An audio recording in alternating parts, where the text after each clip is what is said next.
Under the Sun by Agatha Christie, read by Beau McKenna. In 1782, Captain Roger Angmering built himself a house on the island off Levercombe Bay.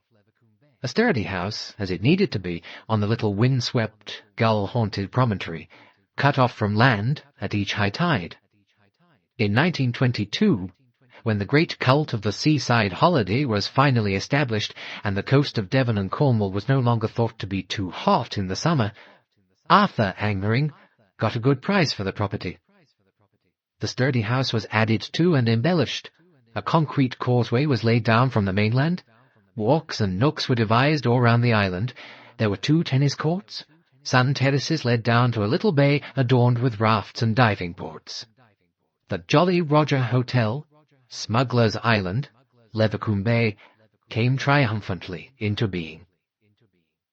One August, there was a very important person, in his own estimation at least, staying at the Jolly Roger. Hercule Poirot, resplendent in a white duck suit, with a Panama hat tilted over his eyes, his moustaches magnificently befurled, lay back in an improved type of deck chair, and surveyed the bathing beach. Of the bathers, some were in the sea, some were lying stretched out in the sun, and some were anointing themselves carefully with oil.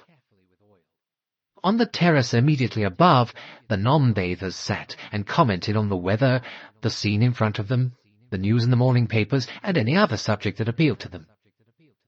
On Poirot's left, a ceaseless flow of conversation poured in a gentle monotone from the lips of Mrs. Gardner, while at the same time her needles clacked as she knitted vigorously. Beyond her, her husband, Odell C. Gardner, lay in a hammock chair, his hat tilted forward over his nose, and occasionally uttered a brief statement when called upon to do so. On Poirot's right, Miss Brewster, a tough, athletic woman with a pleasant, weather-beaten face, made gruff comments. The result sounded rather like a sheepdog whose short, stentorian barks interrupted the ceaseless yapping of a Pomeranian. Mrs. Gardner was saying, "What I like about this place is that everybody knows everybody. If there's a fault about the British, it's that they're inclined to be a bit standoffish until they've known you a couple of years. After that, nobody could be nicer. Mr. Kelso at the travel agent said that interesting people came here, and I see he was right. Oh, I was just tickled to death when I found out who you were, Monsieur Poirot. Wasn't I, Odell?" "You were, darling." "And then Miss Donnelly, too. Oh, I get a lot of my things at Rosamond's, and of course she is Rosamond, isn't she? That dress I had on last night was one of hers. She's just a lovely woman in every way." From beyond Miss Brewster, Major Barry, who'd been sitting with protuberant eyes glued to the bathers, grunted, "Distinguished-looking gal." Mrs. Gardner clacked her needles. "I've got to confess, Monsieur Poirot, it gave me a kind of a turn, meeting you here. It came to me that you might be here, well, professionally, and I just couldn't bear to be mixed up in crime of any kind." "Mrs. Gardner is very sensitive," said Mr. Gardner. The hands of Hercule Poirot shot into the air. "But let me assure you, madame, that I am here simply to enjoy myself, to spend the holiday. I do not think of crime, even."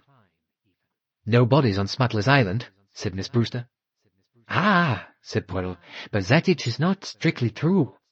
Regard them there, lying out in rows."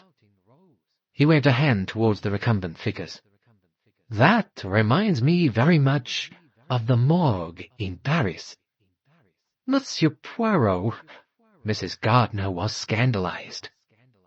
"Bodies arranged on slabs, like butcher's meat." "But, Monsieur Poirot, isn't that too far-fetched for words?"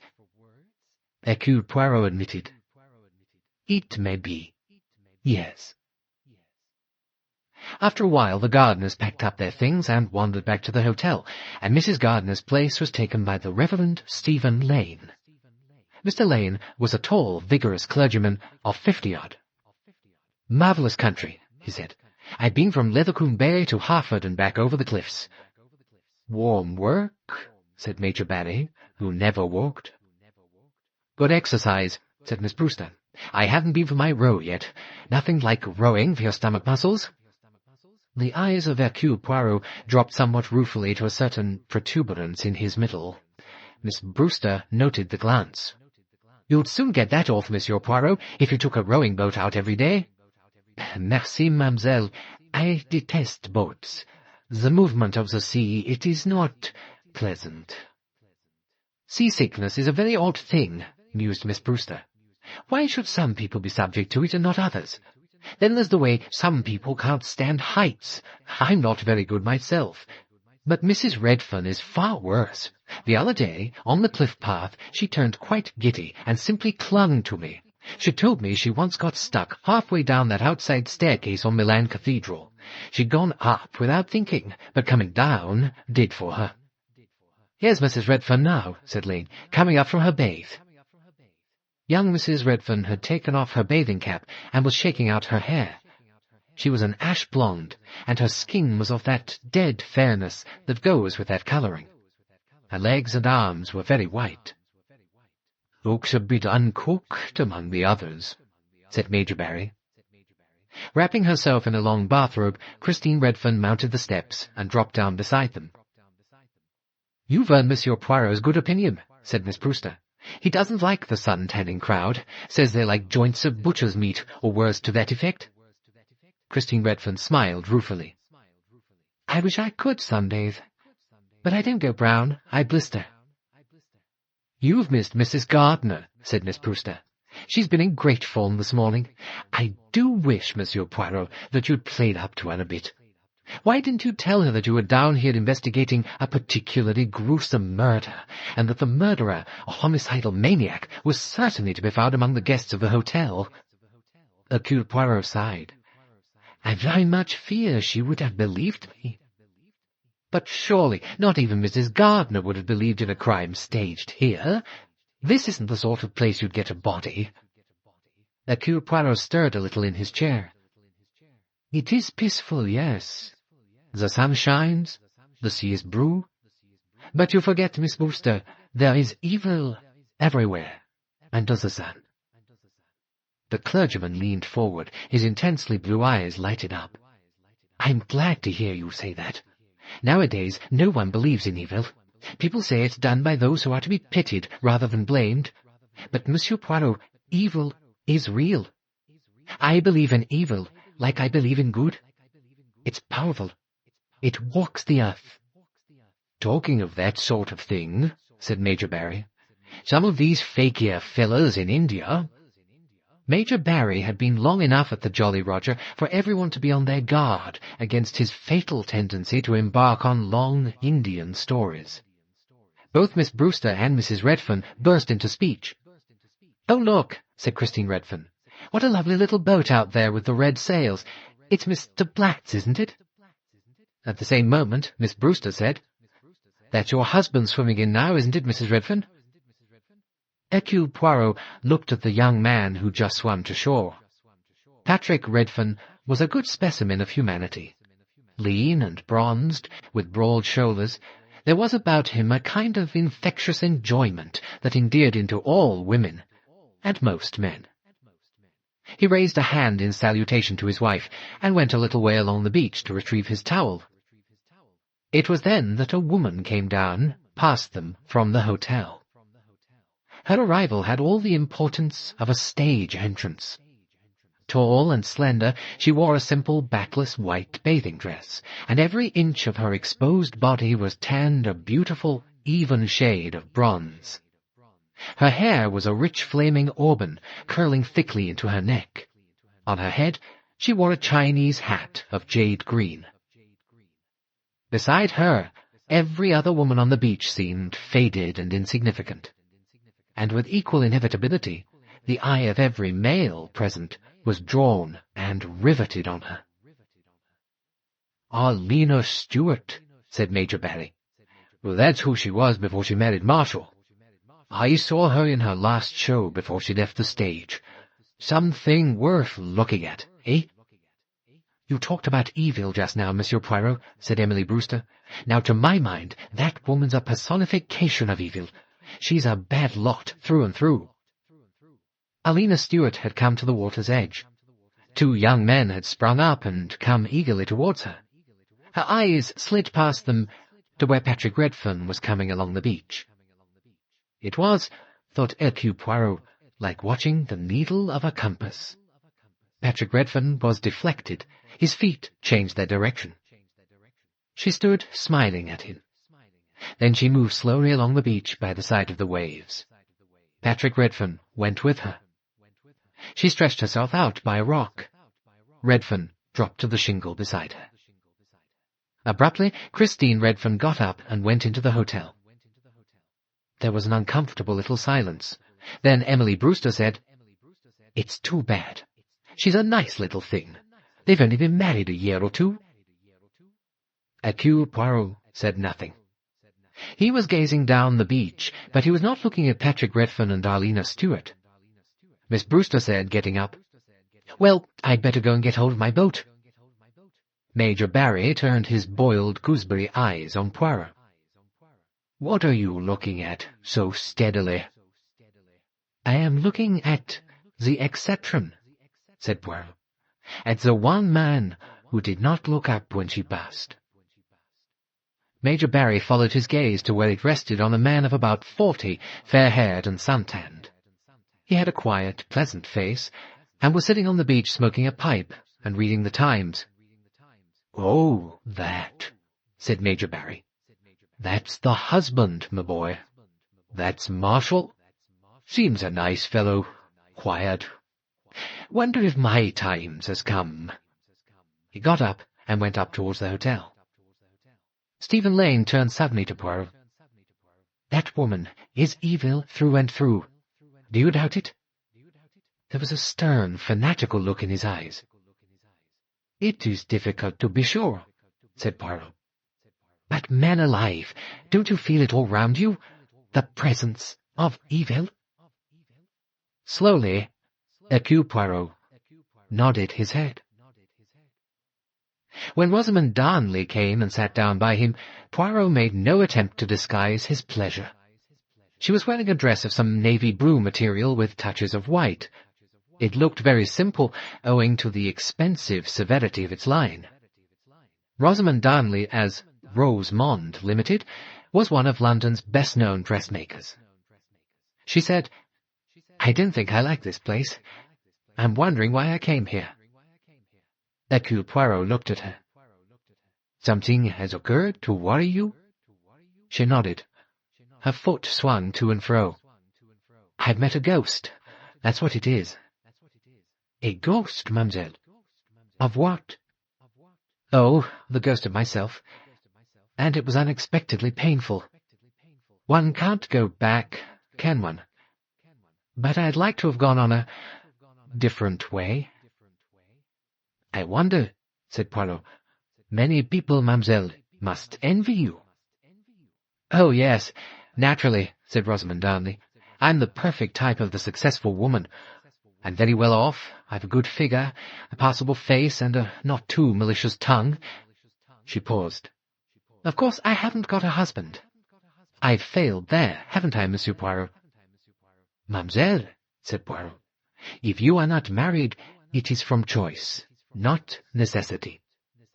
Rosamond grinned at him. "You certainly know how to deal with women, Monsieur Poirot." Poirot murmured, "So, Captain Marshall is an old friend of yours, mademoiselle." Rosamond sat up. "Now, how do you know that?" "Mademoiselle, I am a detective. It was the obvious conclusion to draw." "I don't see it," she said. "But consider." The little man's hands were eloquent. "You have been here a week. You are lively, without a care. Today, suddenly, you speak of ghosts. What has happened? For several days there have been no new arrivals until last night, when Captain Marshall and his wife and daughter arrive. Today, the change. It's obvious." "Well, it's true enough," said Rosamond Darnley. Kenneth Marshall and I were more or less children together. The Marshalls lived next door to us. I've not seen anything of him for a long time. It must be 12 years at least." There was a pause, and then Hercule Poirot said, "He is sympathetic, yes? Ken's one of the best. I'd say his only fault is a penchant for making unfortunate marriages. He's an utter fool where women are concerned. Do you remember the Martingale case?" Poirot frowned. "Arsenic, was it not?" "Yes, 17 or 18 years ago. The woman was tried for the murder of her husband." "And he was proved," said Poirot, "to have been an arsenic eater. And she was acquitted." "That's right. Well, after her acquittal, Ken married her. That's the sort of damned silly thing he does. He was very young, of course, only just 21. He was crazy about her. She died when Linda was born, a year after their marriage. Afterwards he racketed around a lot, trying to forget, I suppose." She paused. "And then came this business of Arlena Stuart. She was in review at the time. Lady Codrington divorced her husband, citing Arlena Stuart. It was understood that Lord Codrington would marry her as soon as the decree was made absolute. But when it came to it, he didn't. Next thing, Ken goes and marries her. The complete fool." "A man might be excused such a folly," murmured Hercule Poirot. "She is beautiful, mademoiselle. There's no doubt of that. There was another scandal about 3 years ago. Old Sir Roger Erskine left her every penny of his money. I should have thought that would have opened Ken's eyes, if anything would." "And did it not?" Rosamond Darnley shrugged. "She's the world's first gold-digger, and a man-eater as well. She's got her eye on Patrick Redfern now. I like little Mrs. Redfern, but I don't think she'll stand a dog's chance against that man-eating tiger Arlena." Poirot said, "No, it is as you say." Rosamond said, "Christine Redfern was a schoolteacher, I believe. She's the kind that thinks that mind has a pull over matter. She's got a rude shock coming to her. It's a shame, you know," she added vaguely.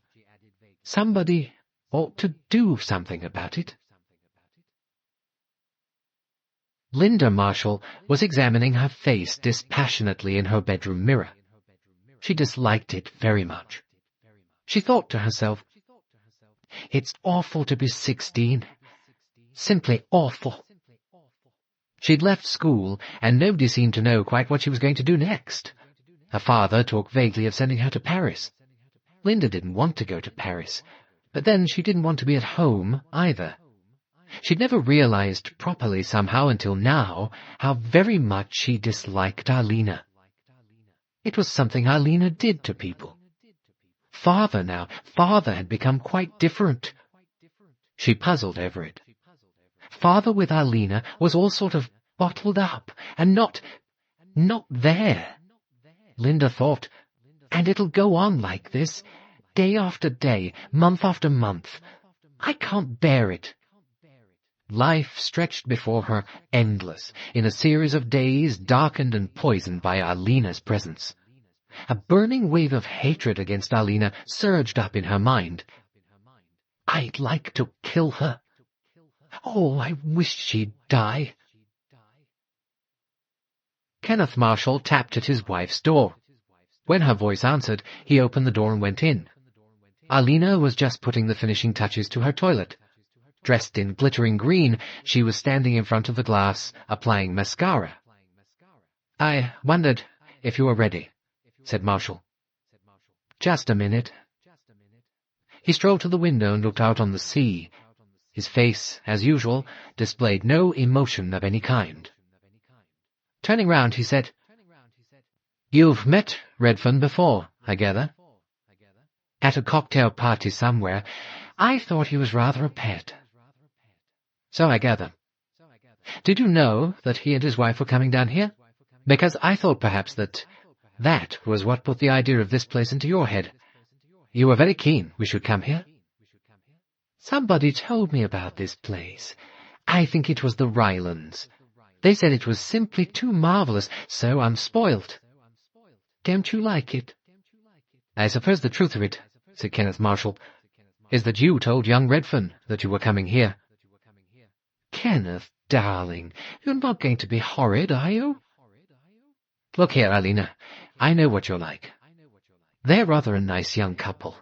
That boy's fond of his wife, really. Must you upset the whole blinking show?" "It's so unfair blaming me," said Arlena. "I haven't done anything at all. I can't help it if—" "If what?" Her eyelids fluttered. "Well, of course, I know people do go crazy about me, but it's not my doing. They just get like that." "So, you do admit that young Redfern is crazy about you?" "It's really rather stupid of him," murmured Arlena. She moved a step towards her husband. "But you know, don't you, Ken, that I don't really care for anyone but you?" She gazed up at him through her darkened lashes. It was a marvelous look, a look that few men could have resisted. When you came out of the hotel on the south side, the terraces and the bathing beach were immediately below you. There was also a path that led off round the cliff on the southwest side of the island. A little way along it, a few steps led down to a series of recesses cut into the cliff, and labelled on the hotel map of the island as Sunny Ledge. Here, cut out of the cliff, were niches with seats in them. To one of these, immediately after dinner, came Patrick Redfern and his wife. It was a lovely clear night with a bright moon. The Redferns sat down. For a while, they were silent. At last, Christine Redfern said, "Did you know that woman was going to be here?" Patrick turned sharply. "Look here, Christine, I don't know what's come over you." "Over me? It's what's come over you. You insisted on coming here. I wanted to go to Tintagel again, where we had our honeymoon. But you wanted to come here because she was going to be here." "She? Who's she?" "Mrs. Marshall. You're infatuated with her." "For God's sake, Christine, can't I even speak to another woman without your jumping to the conclusion that I'm in love with her?" "You are in love with her," said Christine Redfern, "and she'll do you harm, Patrick. Please give it up. Let's go away from here." "Don't be ridiculous, Christine, and don't let's quarrel about it." "I don't want to quarrel." "Then behave like a reasonable human being. Come on, let's go back to the hotel."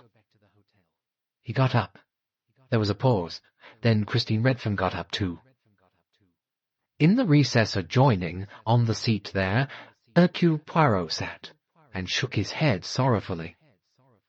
Some people might have scrupulously removed themselves from earshot of a private conversation, but Hercule Poirot had no scruples of that kind.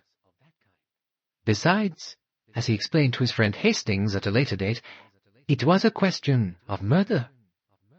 Hastings said, staring, "But the murder hadn't happened then." "But already, mon cher, it was very clearly indicated." "Then why didn't you stop it?" And Hercule Poirot, with a sigh, said that if a person is determined to commit murder, it's not easy to prevent them. He doesn't blame himself for what happened. It was, according to him, inevitable. Rosamond Darnley and Kenneth Marshall sat on the short, springy turf on the cliff overlooking Gull Cove. This was on the east side of the island. People came here in the morning sometimes to bathe when they wanted to be peaceful. "It's nice to get away from people," said Rosamond. Marshall murmured inaudibly. He rolled over, sniffing at the short turf. "Smells good. Remember the downs at Shipley?" "Rather." "You've not changed much, Rosamond." "Yes, I have. I've changed enormously. Isn't it a pity, Kenneth, that we can't keep the nice natures and high ideals that we had when we were young?" "I don't know that your nature was ever particularly nice, my child," said Marshall. "You used to get into the most frightful rages. You half choked me once when you flew at me in a temper." Rosamond laughed. Then there came a pause. Rosamond's fingers played with the clasp of her bag. "Kenneth, if I say something to you that's probably outrageously impertinent, will you never speak to me again?" He rolled over and sat up. "I don't think I'd ever regard anything you said as impertinent." She nodded. Then, Kenneth, why don't you get a divorce? His face hardened. He took a pipe from his pocket and began filling it. Rosamond said, I'm sorry if I've offended you. You haven't offended me. But, my dear girl, you don't understand. You see, I married her. You could divorce her, Ken. Yes, and that's just what I hate. Hate? She was startled. Yes, sort of attitude to life there is nowadays. If you take on a thing and don't like it, then you get yourself out of it as quick as possible. Dash it all, there's got to be such a thing as good faith. I'm sick of quick marriage and easy divorce. Arlena's my wife. That's all there is to it. Rosamond leaned forward. So it's like that with you. Till death do us part. Kenneth Marshall nodded. I see, said Rosamond. Mr. Horace Blatt, returning to Leathercombe Bay down a narrow twisting lane, nearly ran down Mrs. Redfern at a corner. As she flattened herself into the hedge, Mr. Blatt brought his sunbeam to a halt by applying the brakes vigorously. "Hello, hello, hello," said Mr. Blatt. He was a large man, with a red face and a fringe of reddish hair round a shining bald spot. "Nearly made you into strawberry jam, didn't I? Well, jump in." "Oh, thanks," said Christine Redfern. "I think I'll walk." "Nonsense. What's a car for?" Yielding to necessity, Christine Redfern got in. Mr. Blatt restarted the engine. "What are you doing walking about all alone? That's all wrong, a nice-looking girl like you."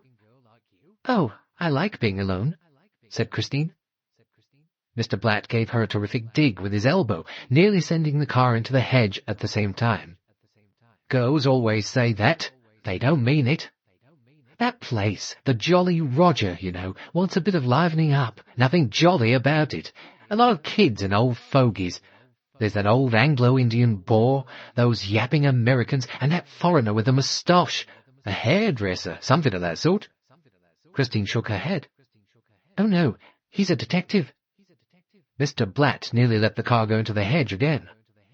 "He's Hercule Poirot. You must have heard of him." "Oh, yes," said Mr. Blatt. "I've heard of him. What's he after down here?" "He's not after anything. He's just on a holiday."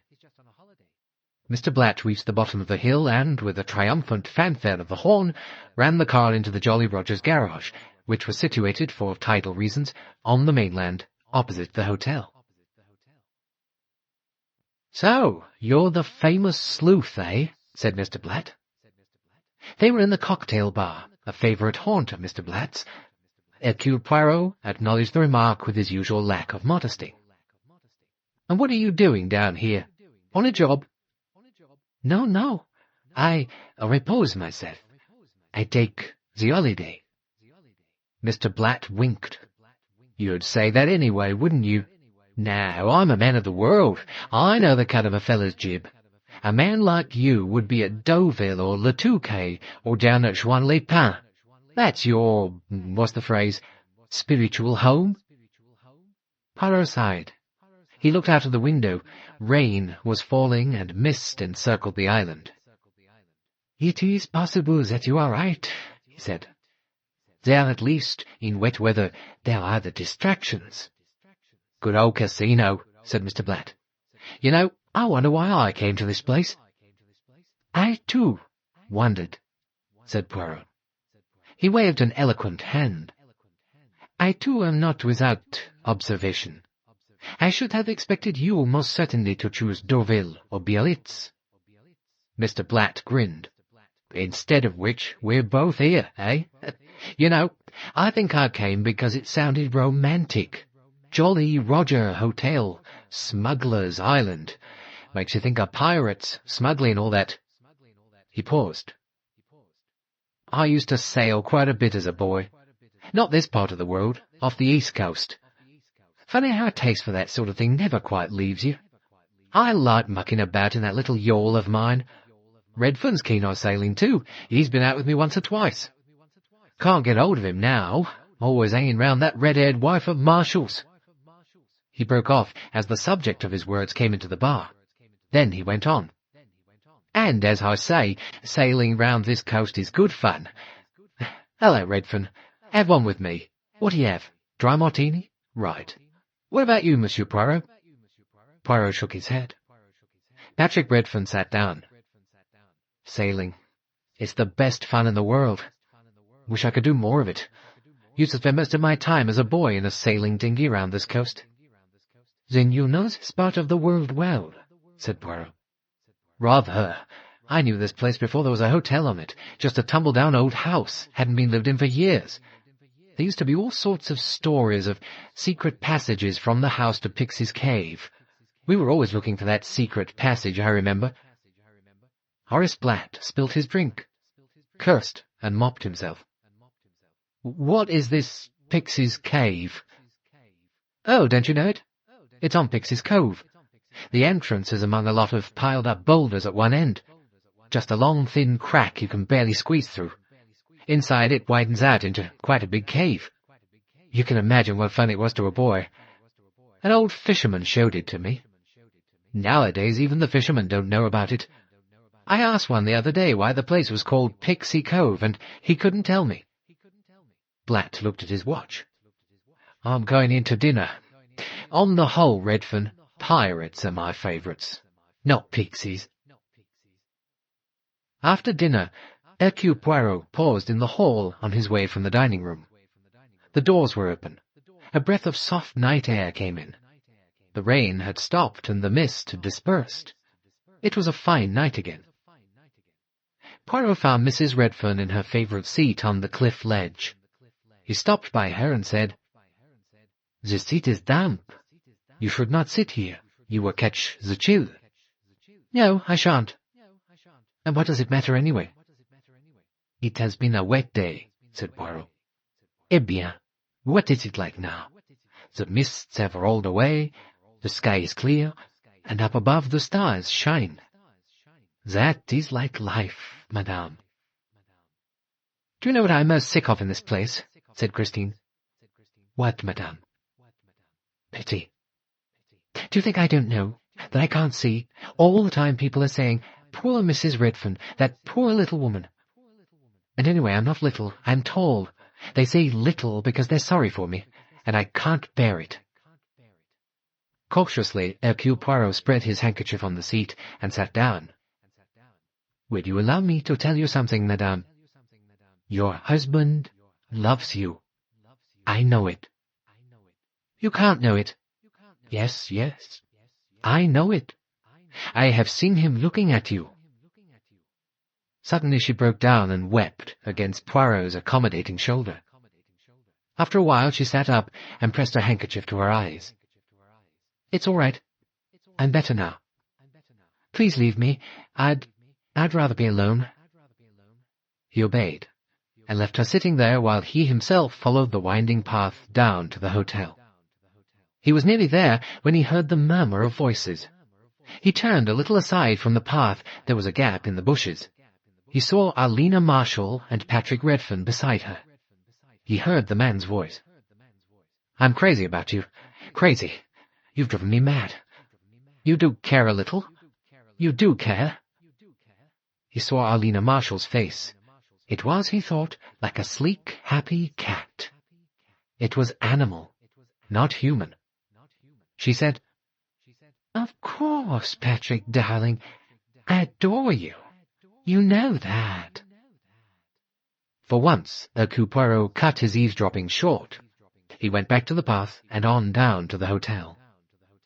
A figure joined him suddenly. It was Captain Marshall. "Remarkable night, what? After that foul day?" Marshall looked up at the sky. "Looks as though we should have fine weather tomorrow." The morning of the 25th of August dawned bright and cloudless. It was a morning to tempt even an inveterate sluggard to rise early. Several people rose early that morning at the Jolly Roger. It was 8 o'clock when Linda, sitting at her dressing-table, turned a little thick calf-bound volume face downwards, sprawling it open, and looked at her face in the mirror. Her lips were set tight together, and the pupils of her eyes contracted. She said below her breath, "I'll do it." She slipped out of her pajamas and into her bathing dress. Over it she flung on a bathrobe and laced espadrilles on her feet. She went out of her room and along the passage. At the end of it, a door onto the balcony led to an outside staircase leading directly down to the rocks below the hotel. As Linda started down from the balcony, she met her father coming up. He said, "You're up early? Going to have a dip?" Linda nodded, and they passed each other. Instead of going on down the rocks, however, Linda started round the hotel to the left until she came to the path down to the causeway, connecting the hotel with the mainland. When Linda returned, Christine Redfern was standing in her room.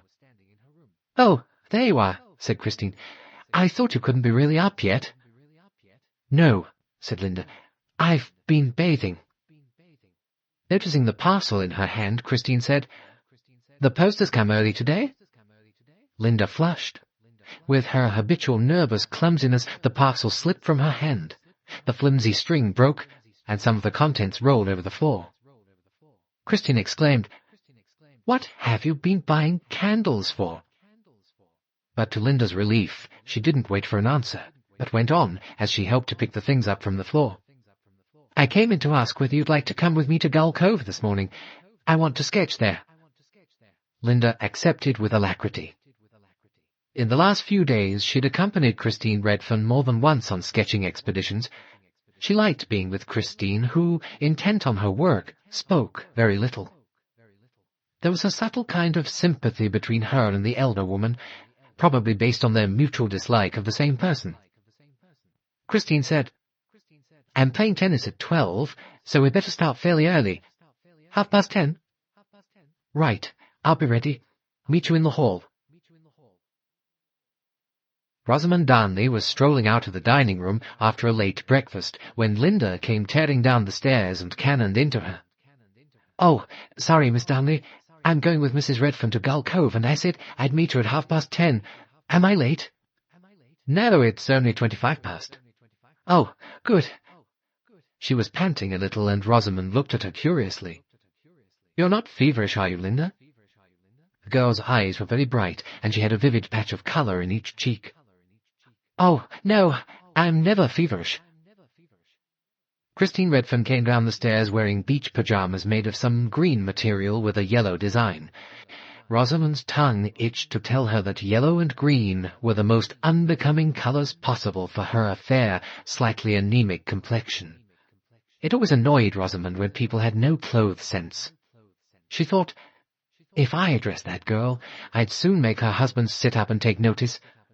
However much of a fool Arlena is, she does know how to dress. This wretched girl looks just like a wilting lettuce. Aloud, she said, "Have a nice time. I'm going to Sunny Ledge with a book." Hercule Poirot breakfasted in his room on coffee and rolls.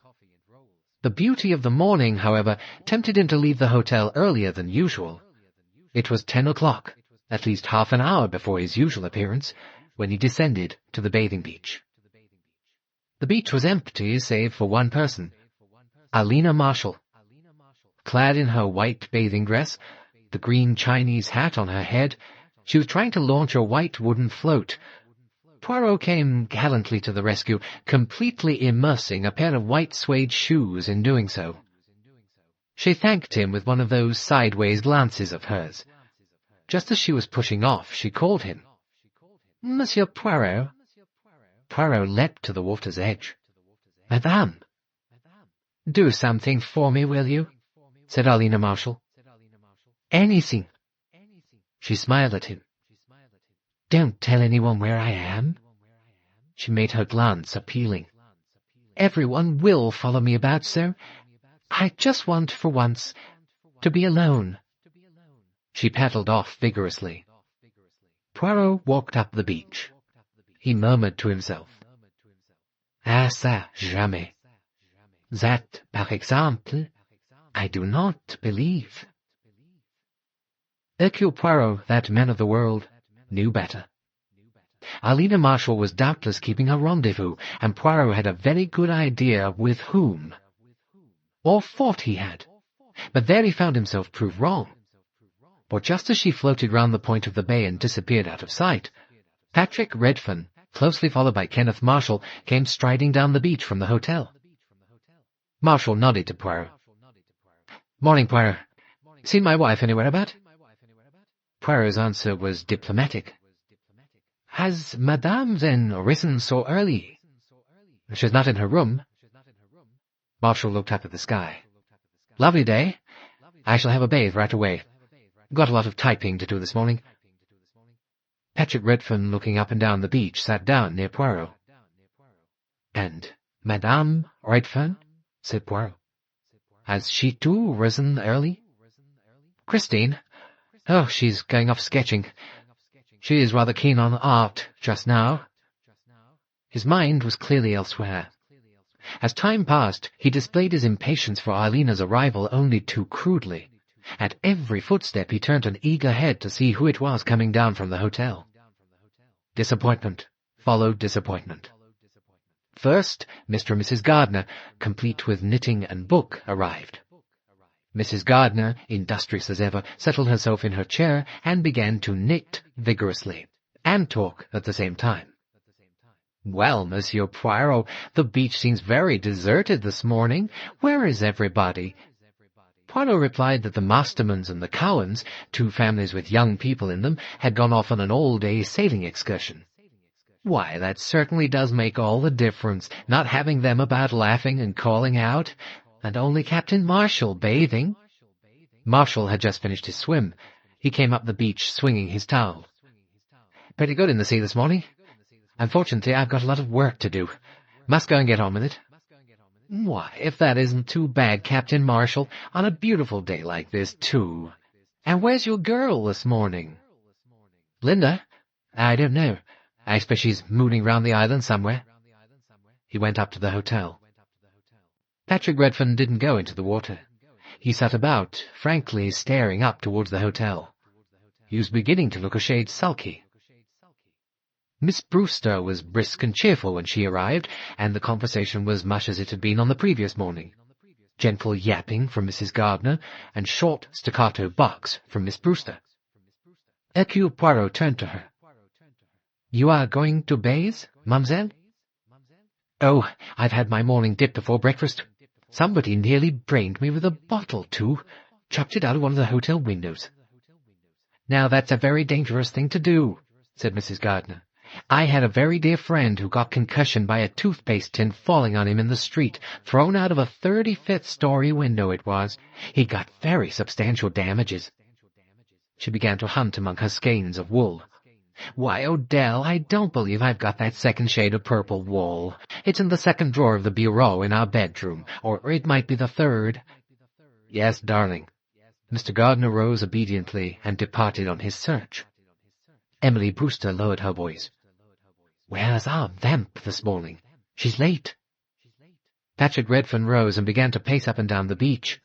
Mrs. Gardner murmured, "Just like a tiger." 3 pairs of eyes watched his pacing, and nobody said any more until Mr. Gardner returned with a skein of brilliant magenta wool. Some 5 minutes later, Patrick Redfern said, "Going for your row this morning, Miss Brewster? Mind if I come with you?" "Delighted," said Miss Brewster.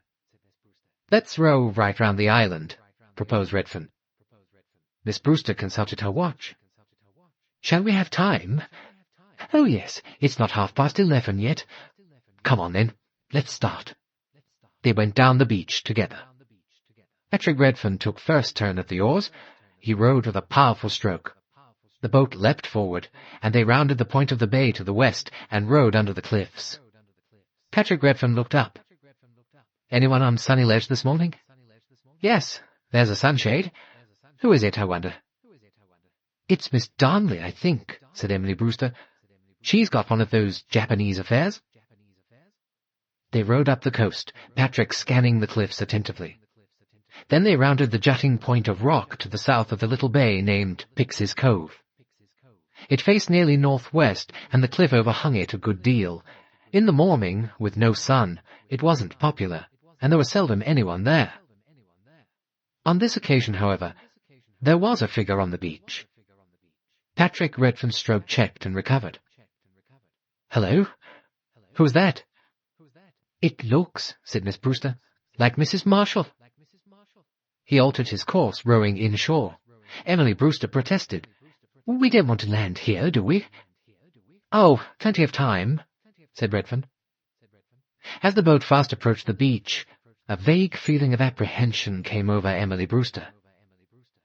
Arlena Marshall was lying face downwards on the shingle, her arms spread out.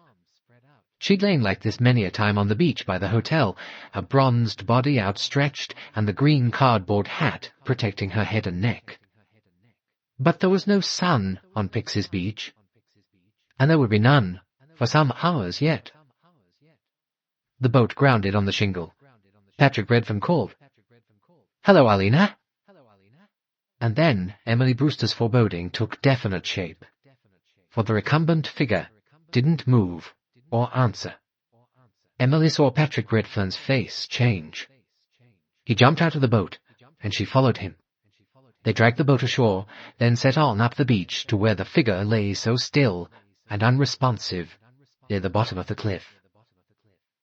Patrick Redfern got there first, but Emily saw, as one sees in a dream, the bronzed limbs, the white backless bathing dress, the red curl of hair escaping under the jade-green hat.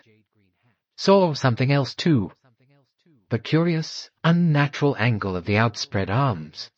Felt in that minute that this body had not lain down, but had been thrown. She heard Patrick's voice, a mere frightened whisper. He knelt down beside that still form, touched the hand, the arm. "My God, she is dead." And then, as he lifted the hat a little, peered at the neck. "Oh God, she's been strangled. Murdered." It was one of those moments when time stands still. With an odd feeling of unreality, Emily Brewster heard herself saying, "We mustn't touch anything. Not until the police come." Redfern's answer came mechanically. No, of course not." And then, in a deep, agonized whisper, Who could have done that to Arlena? She can't have been murdered. It can't be true."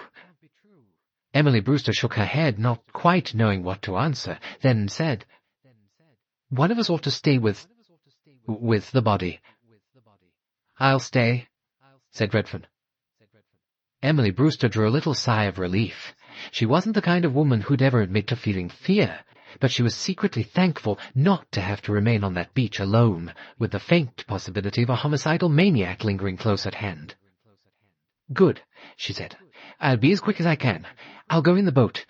Can't face that ladder. There's a constable at Levercombe Bay." As she rowed vigorously away from the shore, Emily Brewster saw Patrick drop down beside the dead woman and bury his head in his hands. Nevertheless, her robust common sense was saying to her, best thing that could have happened for him and his wife, and for Marshall and the girl. But I don't suppose he can see it that way. Poor devil. Inspector Colgate stood back by the cliff, waiting for the police surgeon to finish with Arlena's body. Patrick Redfern and Emily Brewster stood a little to one side. Dr. Neasden stood up quickly. "Strangled, and by a pretty powerful pair of hands. She doesn't seem to have put up much of a struggle. Taken by surprise. Nasty business." "What about time of death?" asked Inspector Colgate. "Can't say definitely without knowing more about her." "It was exactly 11:45, said Emily Brewster, "when we found she was dead. I'd say we rounded the point about 5 or 6 minutes earlier." She turned to Redfern. "Do you agree?" Yes, about that, I should think." "Then," said Neasden, "let's put it at 20 to 12. She can't have been killed much before, no earlier than 11:15. The inspector shut his notebook with a snap. "Thanks. That ought to help us considerably. Puts it within very narrow limits. Less than an hour, all told. "Upon my soul," said Colonel Weston, "this is a surprise, finding you here." Hercule Poirot replied to the chief constable's greeting in a suitable manner. "Ah, yes, many years have passed since that affair at St. Lou." "I haven't forgotten it, though," said Weston, "and here you are in the thick of another murder. Going to give us a hand?"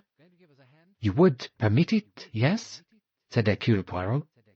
"My dear fellow, delighted to have you. First of all, we've got to find out who last saw the dead woman alive." "My friend," said Poirot, "I suspect that I am the man you want." "You saw her this morning? What time?" "At 10:05. I assisted her to launch her float from the bathing beach. She paddled off alone around that point, there, to the right." "Well," said the colonel, "if she arrived at Pix's Cove at 11:15, that fits in well enough." "At what time does your doctor suggest she died?" "Oh, Neasden doesn't commit himself. 11:15 is his earliest outside limit." Weston tugged at his moustache. "Look here, Poirot, you're a man of the world. Was Mrs. Marshall having an affair with this fellow Redfern?" "I should say, undoubtedly, yes." "He followed her down here, eh?" "There is reason to suppose so." "And the husband?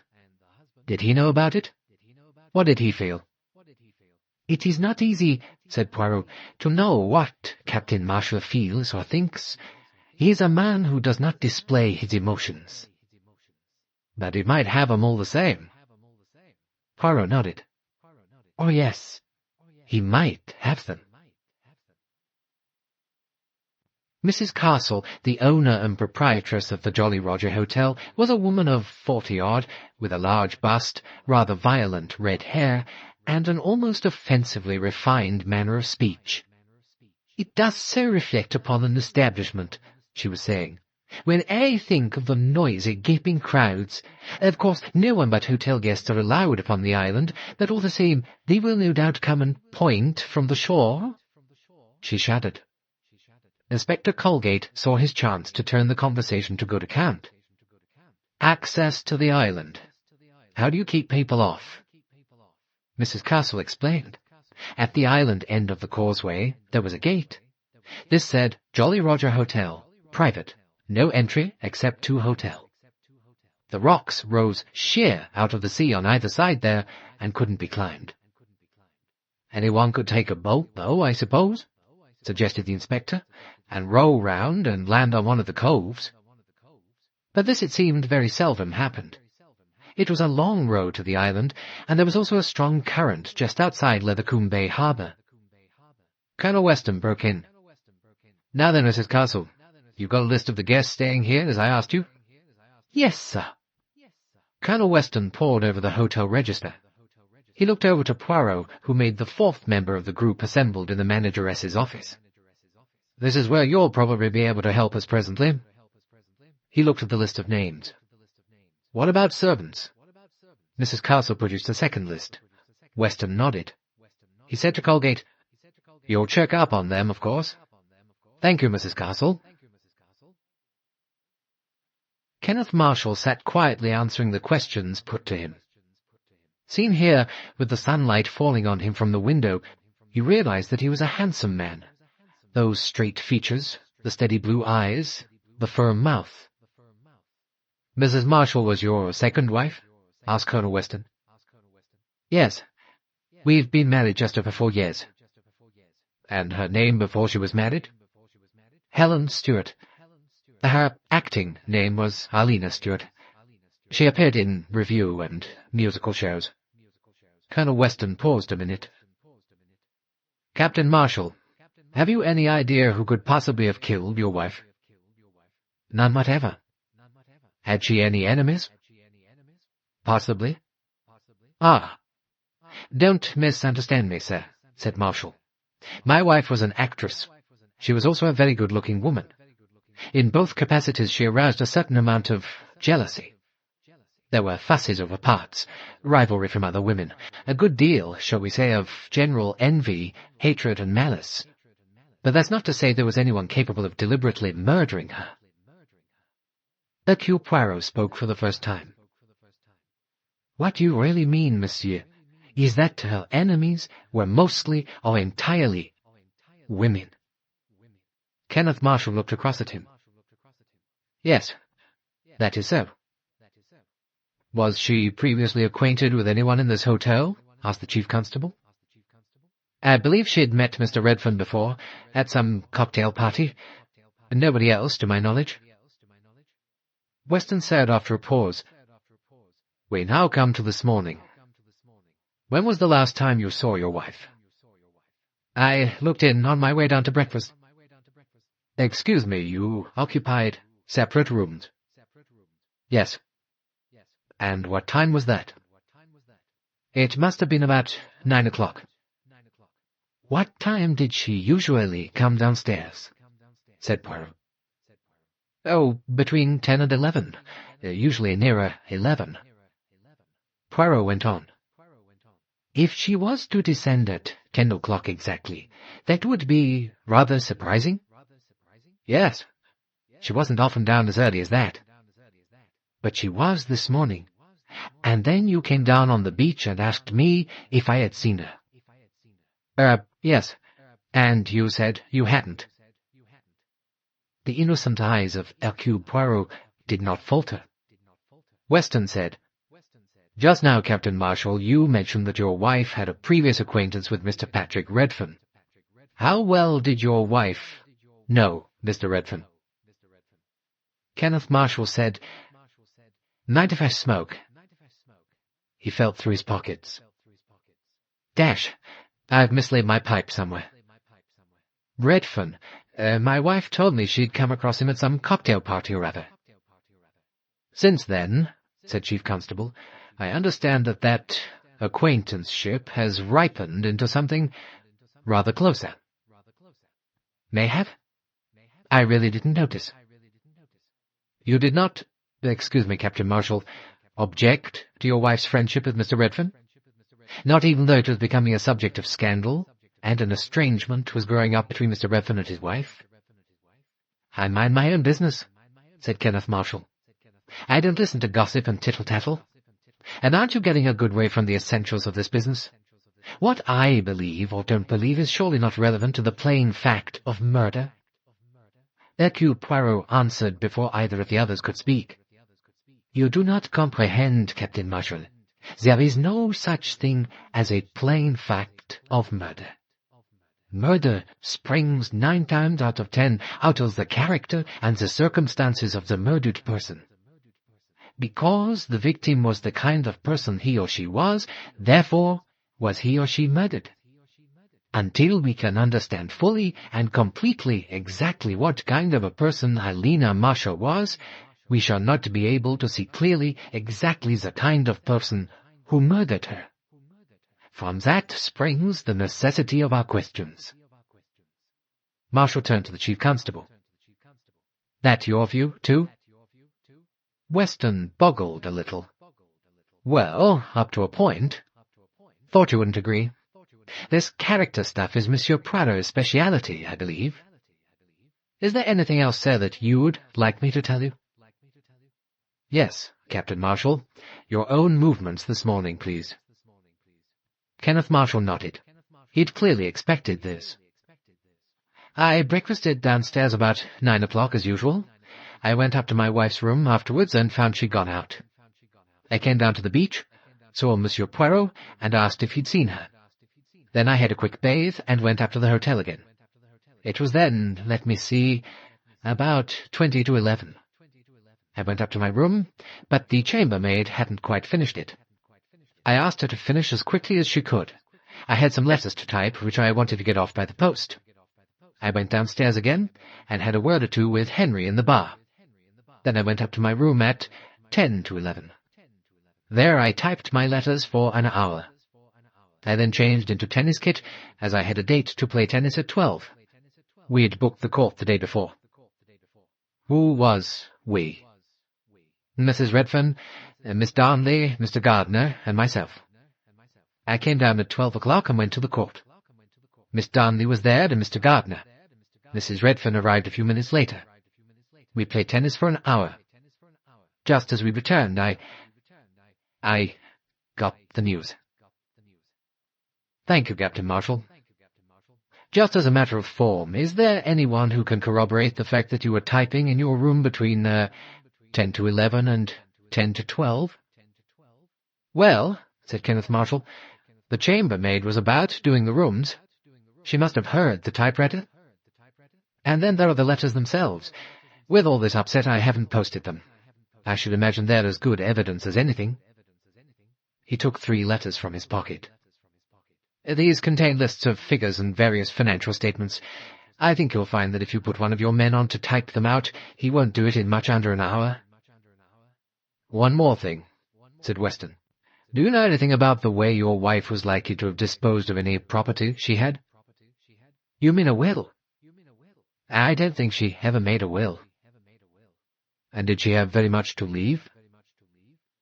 2 years ago, said Marshall, Sir Robert Erskine, who was an old friend of hers, died and left her most of his fortune. It amounted, I think, to about £50,000. Inspector Colgate looked up. An alertness came into his glance. Up to now he had been silent. Now he asked, Then, actually, Captain Marshall, your wife was a rich woman? Kenneth Marshall shrugged. When he'd gone, Weston turned to Poirot. What do you think? The Hercule Poirot raised his hands. What can one say? He is the closed box, the fastened oyster. He has heard nothing, he has seen nothing, he knows nothing. We've got a choice of motives, said Colgate. Firstly, there's jealousy, and secondly, there's the money motive. Of course, in a way, a husband's the obvious suspect. Yes, said Poirot, and he is a very interesting character, this Captain Marshall. I interest myself in him greatly, and in his alibi. Alibi typewriter, said Weston. What have you got to say about that, Colgate? Inspector Colgate screwed up his eyes. Well, you know, sir, I rather fancy that alibi. It's not too good, if you know what I mean. It's natural. And if we find the chambermaid was about, and did hear the typewriter going, well, it seems to me that we'll have to look elsewhere. Said Colonel Weston. Where are you going to look? Well, I should say that a lady like her would make some pretty bad enemies. Eh, sir? What do you say? Poirot responded. Mais oui, that is so. But in my opinion, Inspector, Arlena Marshall's enemies would always be women. And it seems to be hardly possible that this crime was committed by a woman. What does the medical evidence say? Easton's pretty confident that she was strangled by a man, said Weston. Big hands, powerful grip. It's just possible, of course, that an unusually athletic woman might have done it, but it's damned unlikely. Poirot nodded. Exactly. Arsenic in a cup of tea, a box of poisoned chocolates, but strangulation? No. It is a man we have to look for, and immediately it becomes more difficult.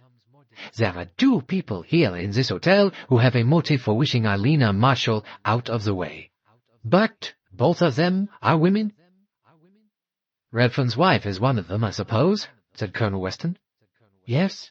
Mrs. Redfern might have made up her mind to kill Arlena Stuart, but I am sure that she is physically incapable of committing this crime. Her hands and feet are small, below the average. Weston nodded. Let me put forward a solution, sir, said Inspector Colgate. Say that prior to meeting this Mr. Redfern, the lady had had another affair with someone. Call him X. She turns X down for Mr. Redfern. X is mad with rage and jealousy. He follows her down here, stays somewhere in the neighborhood, comes over to the island, does her in. It's a possibility. It's possible, all right, said Weston, and if it's true, it ought to be easy to prove. Did he hire a boat somewhere? You'd better make inquiries. He looked across at Poirot. What do you think? Poirot said slowly, it leaves somehow too much to chance. No, somewhere there is something that we have missed. Weston said, "You seem very lost in thought, my friend." "Yes," said Poirot. "Because you see, when Mrs. Marshall went off this morning and asked me not to tell anyone I had seen her, I thought that she was going to meet Patrick Redfern somewhere, and that she did not want her husband to know where she was." He paused. "But that, you see, was where I was wrong. Because although her husband appeared almost immediately on the beach and asked if I had seen her, Patrick Redfern arrived also, and was most patently and obviously looking for her. And therefore, my friends, I am asking myself, who was it that Arlena Marshall went off to meet? The hotel guests are middle-aged, dull. Which of them would Arlena Marshall prefer to Patrick Redfern? No, that is impossible. And yet, all the same, she did go to meet someone. And if that someone was not Patrick Redfern, who was it?" Colonel Weston sighed. "Well, we've got to get down in black and white where everyone was. I suppose we'd better see the Marshall girl now. She might be able to tell us something useful." Linda Marshall came into the room clumsily, knocking against the doorpost. The pupils of her eyes were dilated, and she looked like a startled young colt. Colonel Weston felt a kindly impulse towards her. He drew up a chair. "Sorry to put you through this, Miss, Linda, isn't it?" "Yes, Linda." Her voice had that indrawn, breathy quality that is often characteristic of schoolgirls. Her hands rested helplessly on the table in front of him, pathetic hands, big and red, with large bones and long wrists. Weston thought, "A kid oughtn't to be mixed up in this sort of thing." He said reassuringly, "There's nothing very alarming about all this. We just want you to tell us anything you know that might be useful, that's all. For example, tell us what you did this morning." "Well, I had a bathe first, and then breakfast, and then I went with Mrs. Redfern to Gull Cove." Weston said, "What time did you and Mrs. Redfern start?" 10:30. "And what did you do at Gull Cove?" said Poirot. "Oh, I sunbathed, and Mrs. Redfern sketched. Then later I went into the sea, and Christine went back to the hotel to get changed for tennis." "Do you remember what time that was?" said Weston. "When Mrs. Redfern went back to the hotel, 11:45. I looked at my watch." "The watch you have on now?" Linda glanced down at her wrist. "Yes." "Mind if I see?" said Weston. She held out her wrist. He compared the watch with his own and with the hotel clock on the wall. "Correct to a second," he said, smiling. "And after that you had a bathe?" "Yes." "And you got back to the hotel when?" "Just about 1:00. And then I heard about Arlena." Colonel Weston said, "Did you, get on with your stepmother all right?" She looked at him for a minute without replying. Then she said, "Oh, yes." "Did you like her, mademoiselle?" asked Poirot. "Oh, yes," said Linda. "Arlena was quite kind to me." "All sorts of difficulties arise in families," said Colonel Weston. "Quarrels, rows, that sort of thing. If husband and wife get ratty with each other, that's a bit awkward for a daughter, too. Was there anything of that sort?" "Do you mean, did Father and Arlena quarrel?" Linda was positive. "Father doesn't quarrel with people. He's not like that at all." "Have you any idea," said Weston, "who might have killed your stepmother?" Linda was silent a minute. "Only Mrs. Redfern. Her husband was in love with Arlena, but I didn't think she'd really want to kill her. I mean, she'd just feel that she wished she was dead. And that isn't the same thing at all, is it?" "No," said Poirot. "It is not at all the same." Patrick Redfern looked pale and haggard, but his manner was quite composed as he faced Colonel Weston, Inspector Colgate, and Hercule Poirot. "How long," asked Weston, "had you known Mrs. Marshall?" Patrick Redfern hesitated. 3 months. Captain Marshall has implied that until you both met down here, you didn't know each other well. Is that the truth, Mr. Redfern? Again, Patrick Redfern hesitated a minute.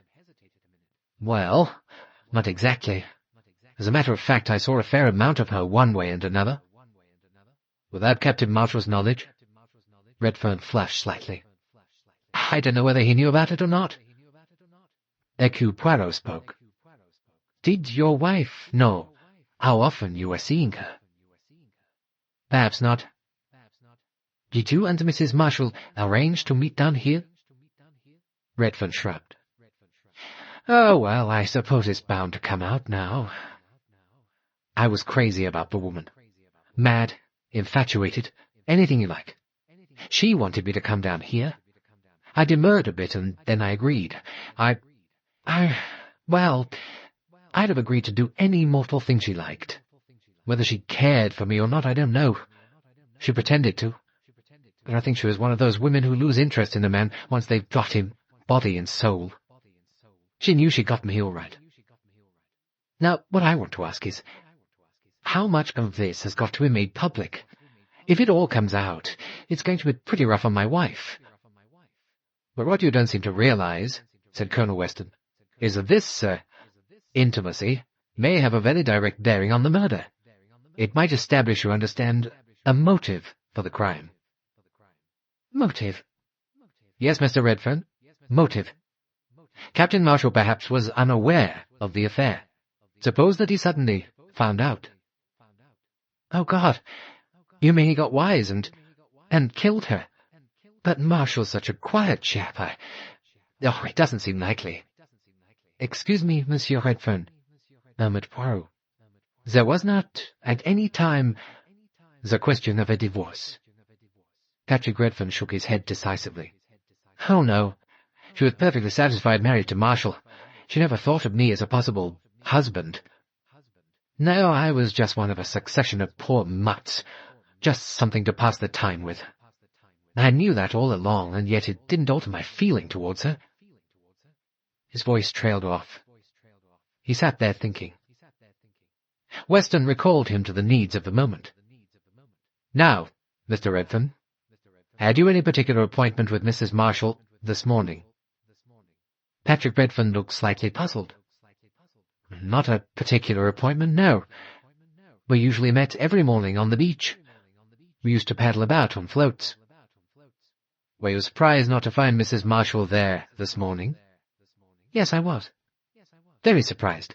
I couldn't understand it at all. When you had a rendezvous with Mrs. Marshall, where did you meet? Well, sometimes I'd meet her in the afternoon down at Gull Cove. You see, the sun is off Gull Cove in the afternoon, and so there aren't usually many people there. We met there once or twice. Never on the other cove? Pixie Cove? No. You see, Pixie Cove faces west, and people go round there in the afternoon. We never tried to meet in the morning. It would have been too noticeable. Then you can give us no help whatsoever as to the cause that took Mrs. Marshall to Pixie Cove this morning. Redfern shook his head. I haven't the faintest idea. Colonel Weston drummed with his fingers on the table. We seem to be left with 3 possibilities.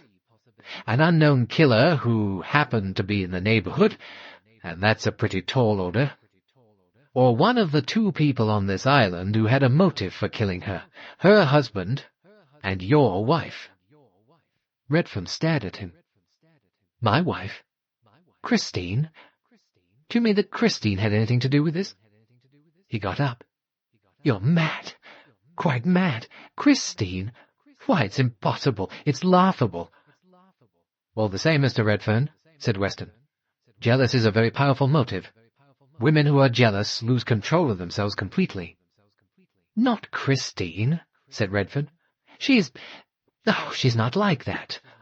She was unhappy, yes, but she's not the kind of person to... Oh, there's no violence in her, huh? Hercule Poirot nodded thoughtfully. He agreed with the sentiment. Besides, went on Redfern, it'd be absurd. Arlena was twice as strong physically as Christine. I doubt if Christine could strangle a kitten. Certainly not a strong, wiry creature like Arlena. And then Christine could never have got down that ladder to the beach. She has no head for that sort of thing. And, the whole thing's fantastic. Colonel Weston scratched his ear. Well, put like that, it doesn't seem likely. But motive's the thing we've got to look for. Motive and opportunity. When Redfern had left the room, the chief constable observed with a slight smile. Didn't think it necessary to tell the fellow his wife had got an alibi. Wanted to hear what he'd have to say to the idea. Shook him up a bit, didn't it? The arguments he advanced, said Poirot, were quite as strong as any alibi. Yes, she couldn't have done it. Physically impossible, as you said. Marshall could have done it, but apparently he didn't. Excuse me, sir, said Inspector Colgate. I've been thinking about that alibi.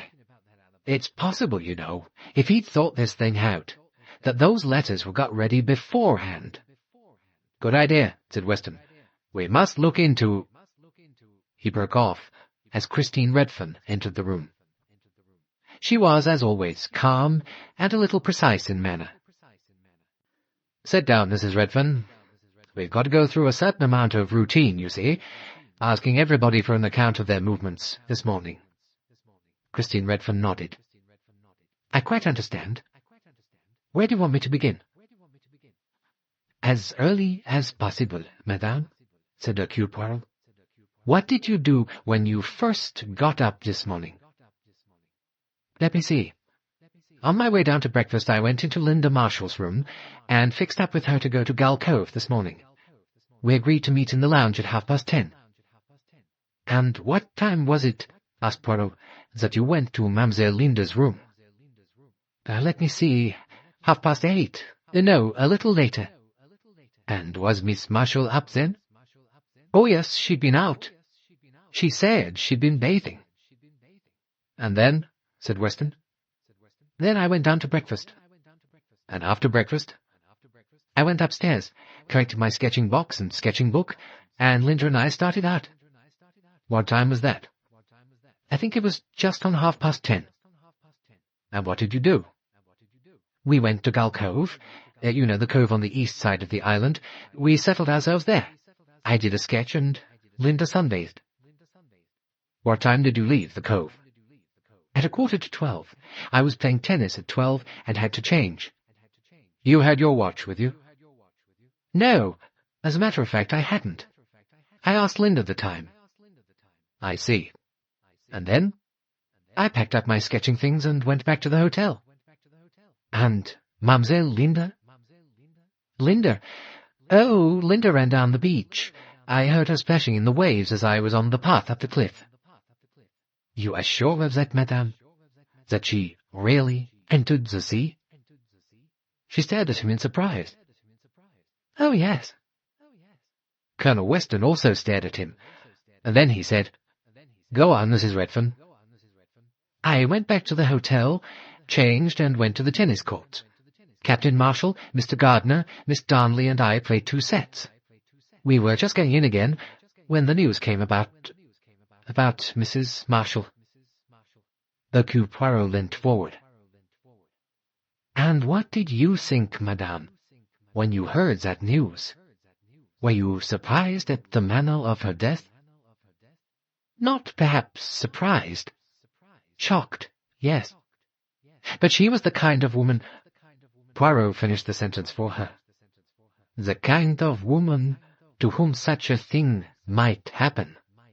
Yes, madame, that is the truest thing that has been said in this room this morning. Laying all personal feeling aside, what did you really think of the late Mrs. Marshall? Is it really worthwhile going into all that now? Said Christine Redfern.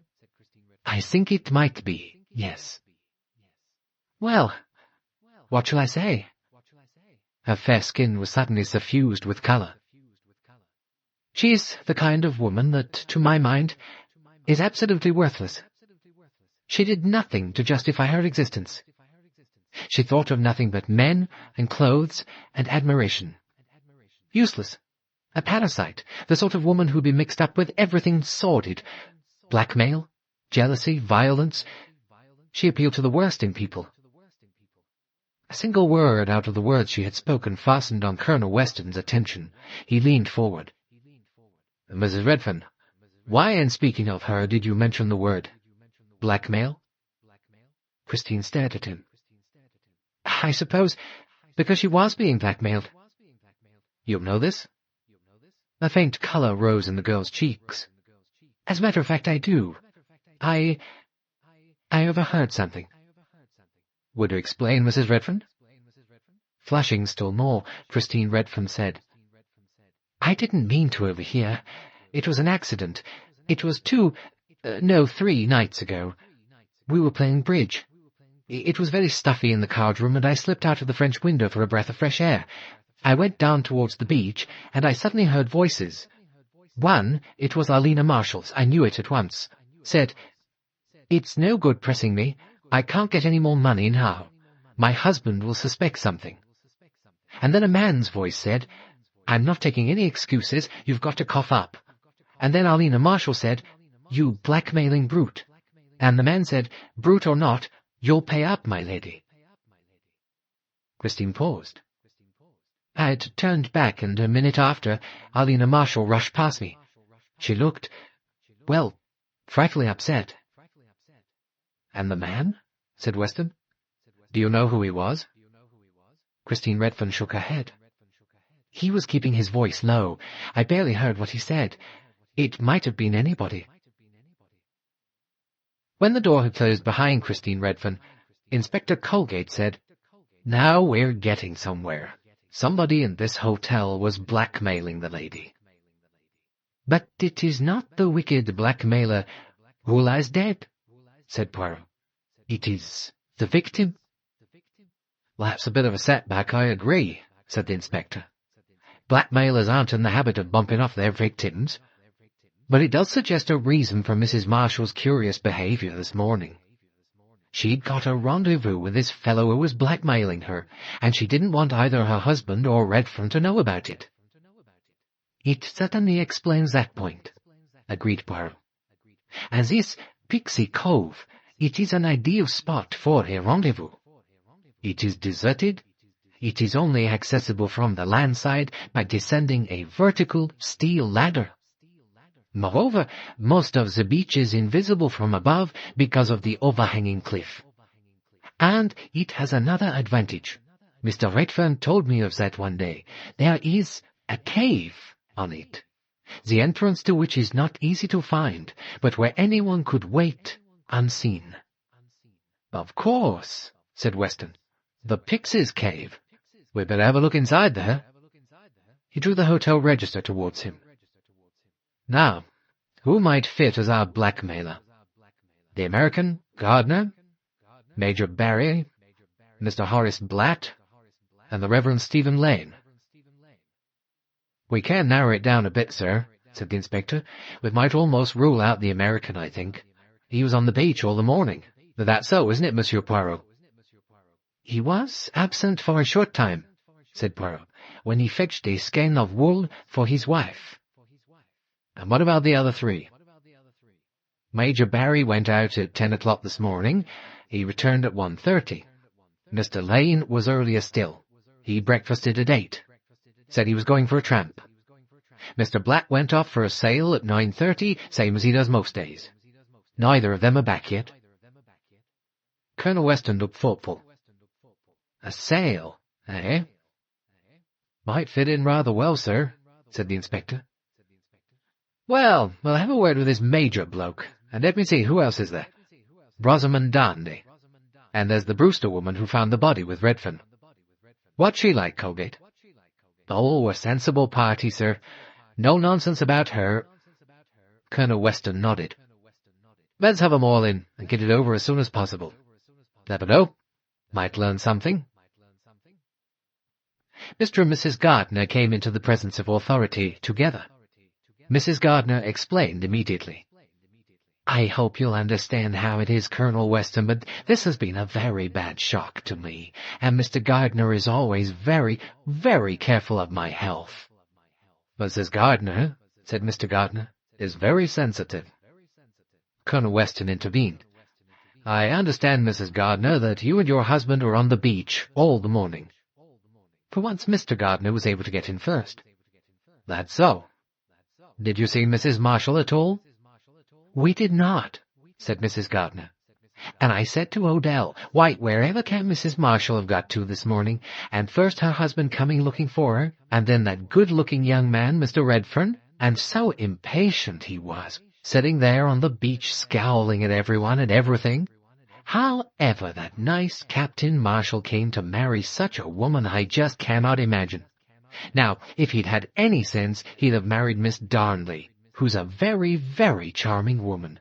You've only got to look at her to see she's just frantic with brains. She could plan and carry out any mortal thing she liked. I said to Mr. Gardner the other day that anyone could see she was very much in love with Captain Marshall. Crazy about him was what I said, didn't I, Odell? Yes, darling.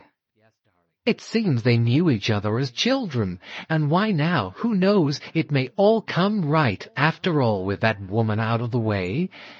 I'm not narrow-minded, Colonel Weston, but I've said to Mr. Gardner all along that there was something evil about that woman. And you see, I've been proved right. She paused triumphantly. The lips of Hercule Poirot quivered in a little smile. On the slightly apoplectic countenance of Major Barry, various emotions seemed contending for mastery. Glad to help you any way I can. Of course, I don't know anything about it. Nothing at all. Not acquainted with the parties. But I've knocked about a bit in my time. Lived a lot in the East, you know. And I can tell you that after being in an Indian hill station, what you don't know about human nature isn't worth knowing. He paused, took a breath, and was off again. Matter of fact, this business reminds me of a case in Simla. Fellow wanked for his wife one evening in their bungalow, got her by the throat. She'd been carrying on with some fellow or other, and he'd got wise to it. Surprised us all. Didn't think he had it in him. You think that Captain Marshall felt like that? Said Poirot. Oh, look here, I never said anything about Marshall. Thoroughly a nice chap. Wouldn't say a word against him for the world. Colonel Weston stirred a little restively. Yes, Major Barry. For the moment, we've just got to establish the facts. You didn't see Mrs. Marshall at all this morning.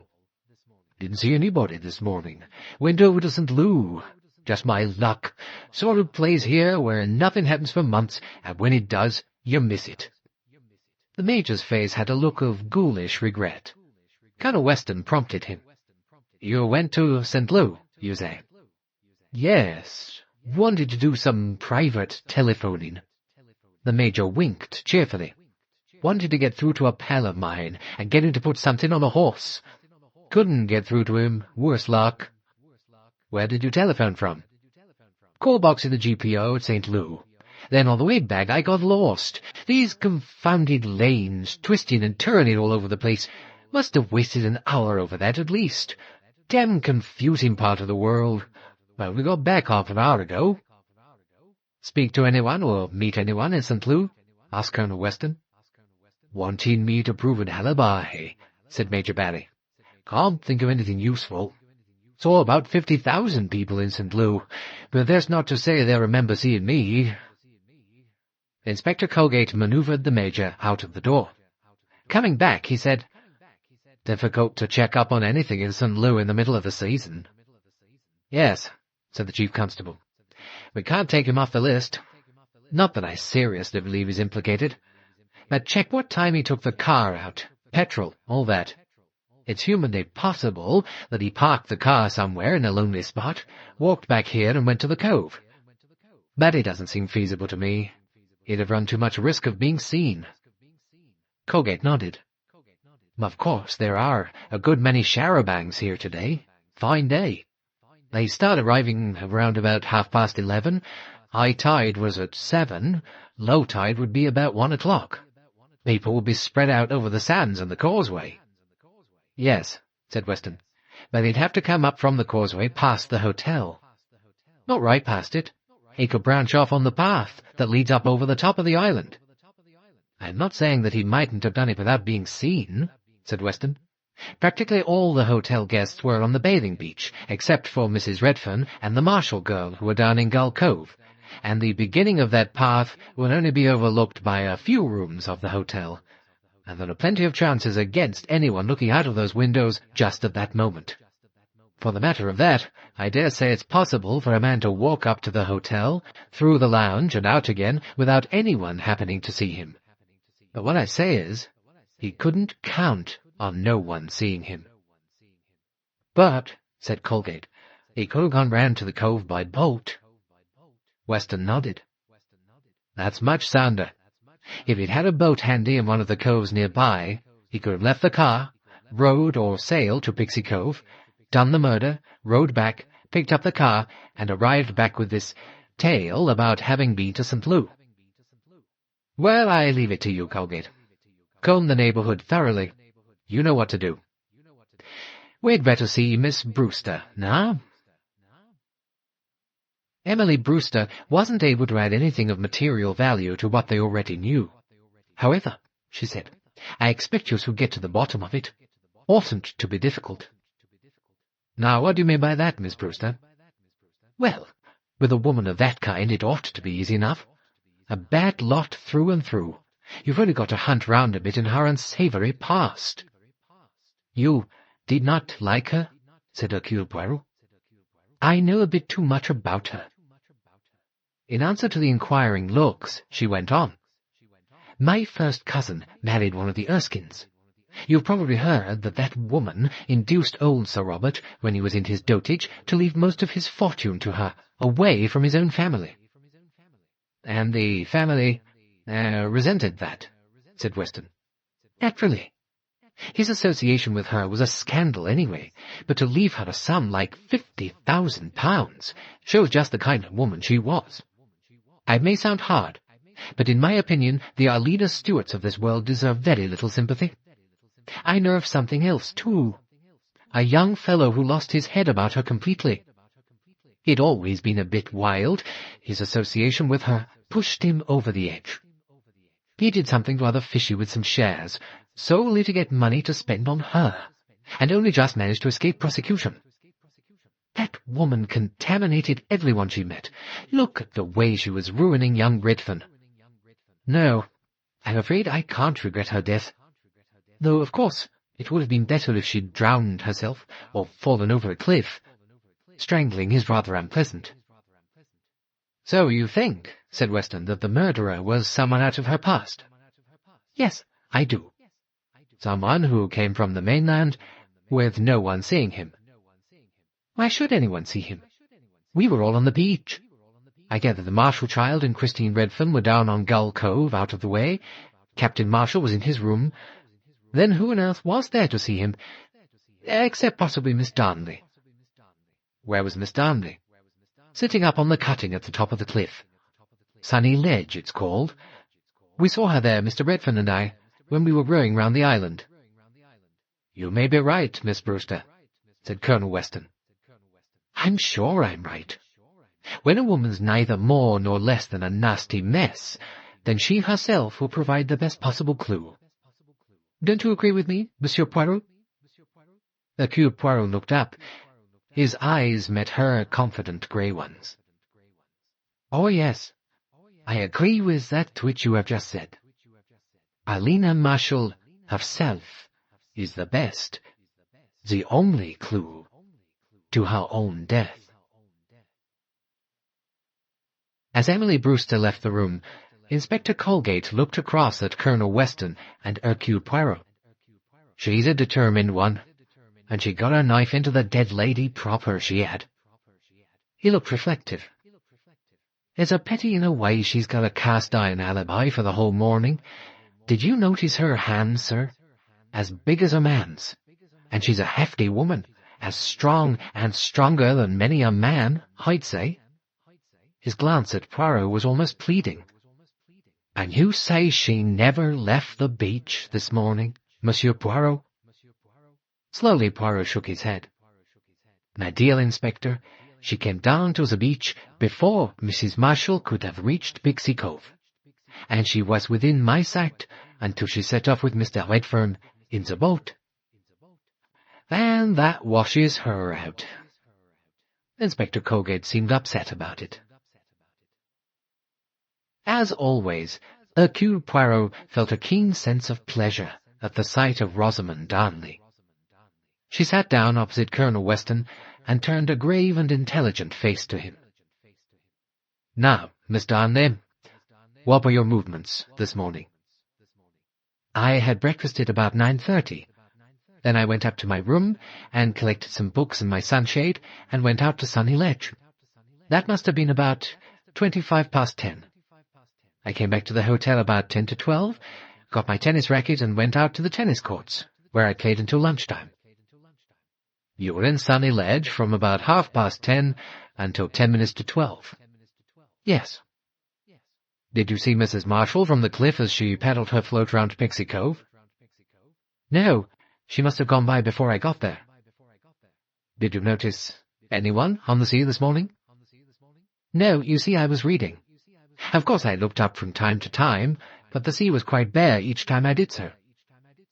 "You didn't even notice Mr. Redfern and Miss Brewster when they went round?" "No." "You were, I think, acquainted with Mr. Marshall?" "Captain Marshall is an old family friend." "And Mrs. Marshall?" said Weston. "I'd never exchanged half a dozen words with her until I met her here." "You think that her husband was aware of her intimacies with other people?" There was a pause. Rosamond was frowning. She said, "I don't really know what to think. Men are such fools. And under his sophisticated manner, Kenneth Marshall is unworldly. He may have believed in her blindly. He may have thought she was just admired."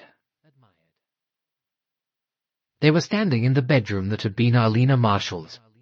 Sunshine poured into the room, flashing over the bewildering array of bottles and jars on Arlena's dressing table. Here there was every kind of cosmetic known to beauty parlours. Amongst this panoply of women's affairs, 3 men moved purposefully. Inspector Colgate went about opening and shutting drawers. Presently he gave a grunt. He'd come upon a packet of folded letters. He and Colonel Weston ran through them together. Hercule Poirot had moved to the wardrobe. He pulled open the doors and looked at the multiplicity of clothes. Colonel Weston was refolding the letters. 3 from young Redfern, damned young ass. He'll learn not to write letters to women in a few more years. There's one other letter here, same line of country." He held it out, and Poirot read it. "Darling Arlena, to be going out to China, and perhaps not seeing you again for years and years. I didn't know any man could go on feeling crazy about a woman like I feel about you. Thanks for the check. They won't prosecute now. It was a near shave, though, and all because I wanted to set diamonds in your ears, your lovely ears, and clasp great milk-white pearls round your throat. Don't forget me, but you won't, I know. You're mine, always. Goodbye, goodbye, goodbye. J.N." Inspector Colgate said, "Might be worthwhile to find out if J.N. really did go to China. Otherwise, well, he might be the person we're looking for. Crazy about the woman, idealizing her, suddenly finding out he'd been played for a sucker. Yeah, so I think this might be useful." Hercule Poirot nodded. "Yes, I find that letter very important." They went into Kenneth Marshall's room. It was next door to his wife's, but with no communicating door. Between the 2 windows, a gilt mirror hung on the wall. In the corner beyond the right-hand window was the dressing table. In the corner by the left-hand window was a writing table. An open typewriter stood on it, and papers were ranged in a stack beside it. Colgate went through them rapidly. Here's the letter he mentioned, dated the 24th, that's yesterday. Seems all clear. Now we'll have an idea if he could have prepared that answer of his beforehand." He sat down. Colonel Weston said, "We'll leave you to it for a moment, while we just glance through the rest of the rooms. Everyone's been kept out of this corridor, and they're getting a bit restive." They went next into Linda Marshall's room. Weston gave a glance round and went out again. Hercule Poirot stayed behind. Something had been burnt in the grate recently. He knelt down, working patiently, and laid out his finds on a sheet of paper. A large irregular blob of candle grease, some fragments of green paper, a pin, and some burnt matter which might have been hair. Poirot arranged them neatly in a row and stared at them. "Pour l'amour de Dieu! Is it possible?" He got up and slowly looked round the room. To the left of the mantelpiece there were some shelves with a row of books. Hercule Poirot looked thoughtfully along the titles and took out a small dumpy volume bound in brown calf. He opened it, and very slowly he nodded his head. Colonel Weston looked in at the door. "Hello, Poirot. Still there?" I arrive, cried Poirot, and hurried out into the corridor.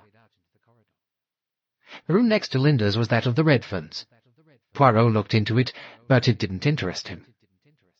Next to it again was Rosamond Darnley's, and here he lingered for a moment in the sheer pleasure of the owner's personality. There came gently to his nostrils the elusive, expensive perfume that Rosamond Darnley used. Next to Rosamond Darnley's room, at the northern end of the corridor, was an open window leading to a balcony, from which an outside stair led down to the rocks below. Weston said, "That's the way people go down to bathe before breakfast. Now I've got the chambermaid of this floor waiting to be interviewed. A good deal may depend on her evidence." The chambermaid, Gladys Narracott, was a woman of 30, brisk, efficient, and intelligent. Her answers came readily. Captain Marshall had come up to his room not long after 10:30. She was then finishing the room. He'd asked her to be as quick as possible. She hadn't seen him come back, but she'd heard the typewriter a little later. She put it at about 5 to 11. She was then in Mr. and Mrs. Redfern's room. After she'd done that, she moved on to Miss Darnley's at the end of the corridor. During the time she was in Miss Darnley's room and bathroom, she hadn't heard anyone pass the door or go out by the staircase to the rocks. Weston then directed his questions to the subject of Mrs. Marshall. No, Mrs. Marshall wasn't one for rising early as a rule. She'd been surprised to find the door open and Mrs. Marshall gone down at just after 10. "I'm sorry to have to ask you," said Colonel Weston, "but it's a very vital matter. Can you tell me how things were between her and her husband?" Gladys Narracott hesitated a minute. "I did think sometimes that Mrs. Marshall was frightened of her husband knowing about her and Mr. Redfern, I mean." "What makes you say that?" "But it wasn't anything definite, sir. It was only I felt that sometimes she was afraid of him. He was a very quiet gentleman, but he wasn't easy." Weston said, Well, I think that's all at present." He looked inquiringly at Poirot. Poirot leaned forward. "When you did Miss Linda Marshall's room this morning, did you do the fireplace?" "There wasn't anything to do, sir. There'd been no fire lit." "What time did you do her room?" "About 9:15, sir, when she gone down to breakfast." "Did she come up to her room after breakfast, do you know?" "Yes, sir. She came up about 9:45. She was there till just before past. "You didn't go into her room again?" "No, sir. I'd finished with it." Poirot nodded. "There's another thing I want to know. Did Miss Linda Marshall bathe first thing this morning?" "No, sir. All her bathing dresses were quite dry." "Ah," said Poirot. "Now, I wonder if you've noticed whether a bottle is missing from any of the rooms you look after in this wing." "A bottle, sir? What kind of a bottle?" "Unfortunately, I do not know, but would you be likely to notice if one had gone?" "I shouldn't for Mrs. Marshall's room," said Gladys. "She has ever so many." "And the other rooms?" "Well, I'm not sure about Miss Darnley, but from the other rooms, yes, I would, sir. I mean, if I were to look special, if I were noticing, so to speak." "Perhaps you would go and look now, then?" Certainly, sir. She left the room, her print dress rustling. Weston looked at Poirot. What's all this? My orderly mind, murmured Poirot, that is vexed by trifles. Miss Brewster this morning was bathing off the rocks before breakfast, and she says that a bottle was thrown from above and nearly hit her. Eh bien, I want to know who threw that bottle and why. You do not take the trouble to go out on your balcony and hurl a bottle into the sea unless you do not want anyone to see it. Weston stared at him as Gladys Narracott came back. I'm sorry, sir, but I can't find anything missing from any of the rooms, except that I couldn't say about Mrs. Marshall's. She's got such a lot. Poirot shrugged. No matter, we will leave it. Gladys Narracott looked from one to the other of them. Is there anything more? Poirot said, You are sure that there is nothing at all unusual, out of the way, that you have forgotten to tell us? Gladys looked doubtful. Well, it was nothing really, just a bath being let out. And I did pass the remark to Elsie downstairs that it was funny somebody having a bath round about 12 o'clock. Whose bath? Who had the bath? That I couldn't say, sir. We heard it going down the waist from this wing, that's all. And that's what I did to Elsie. Poirot displayed no further desire to keep her, and Gladys Narracott was permitted to depart. You don't think this bath question is important, do you, Poirot? Said Weston. Hercule Poirot smiled at him. Probably not. Anyone may have had a bath. Mrs. Redfern before she went to play tennis, Captain Marshall, Miss Darnley. A police constable knocked at the door and put in his head. It's Miss Darnley, sir. She says she'd like to see you again for a minute. There's something she forgot to tell you. We're coming down, now, said Weston. The first person they saw was Inspector Colgate. Just a minute, sir. Weston and Poirot followed him into Mrs. Castle's office.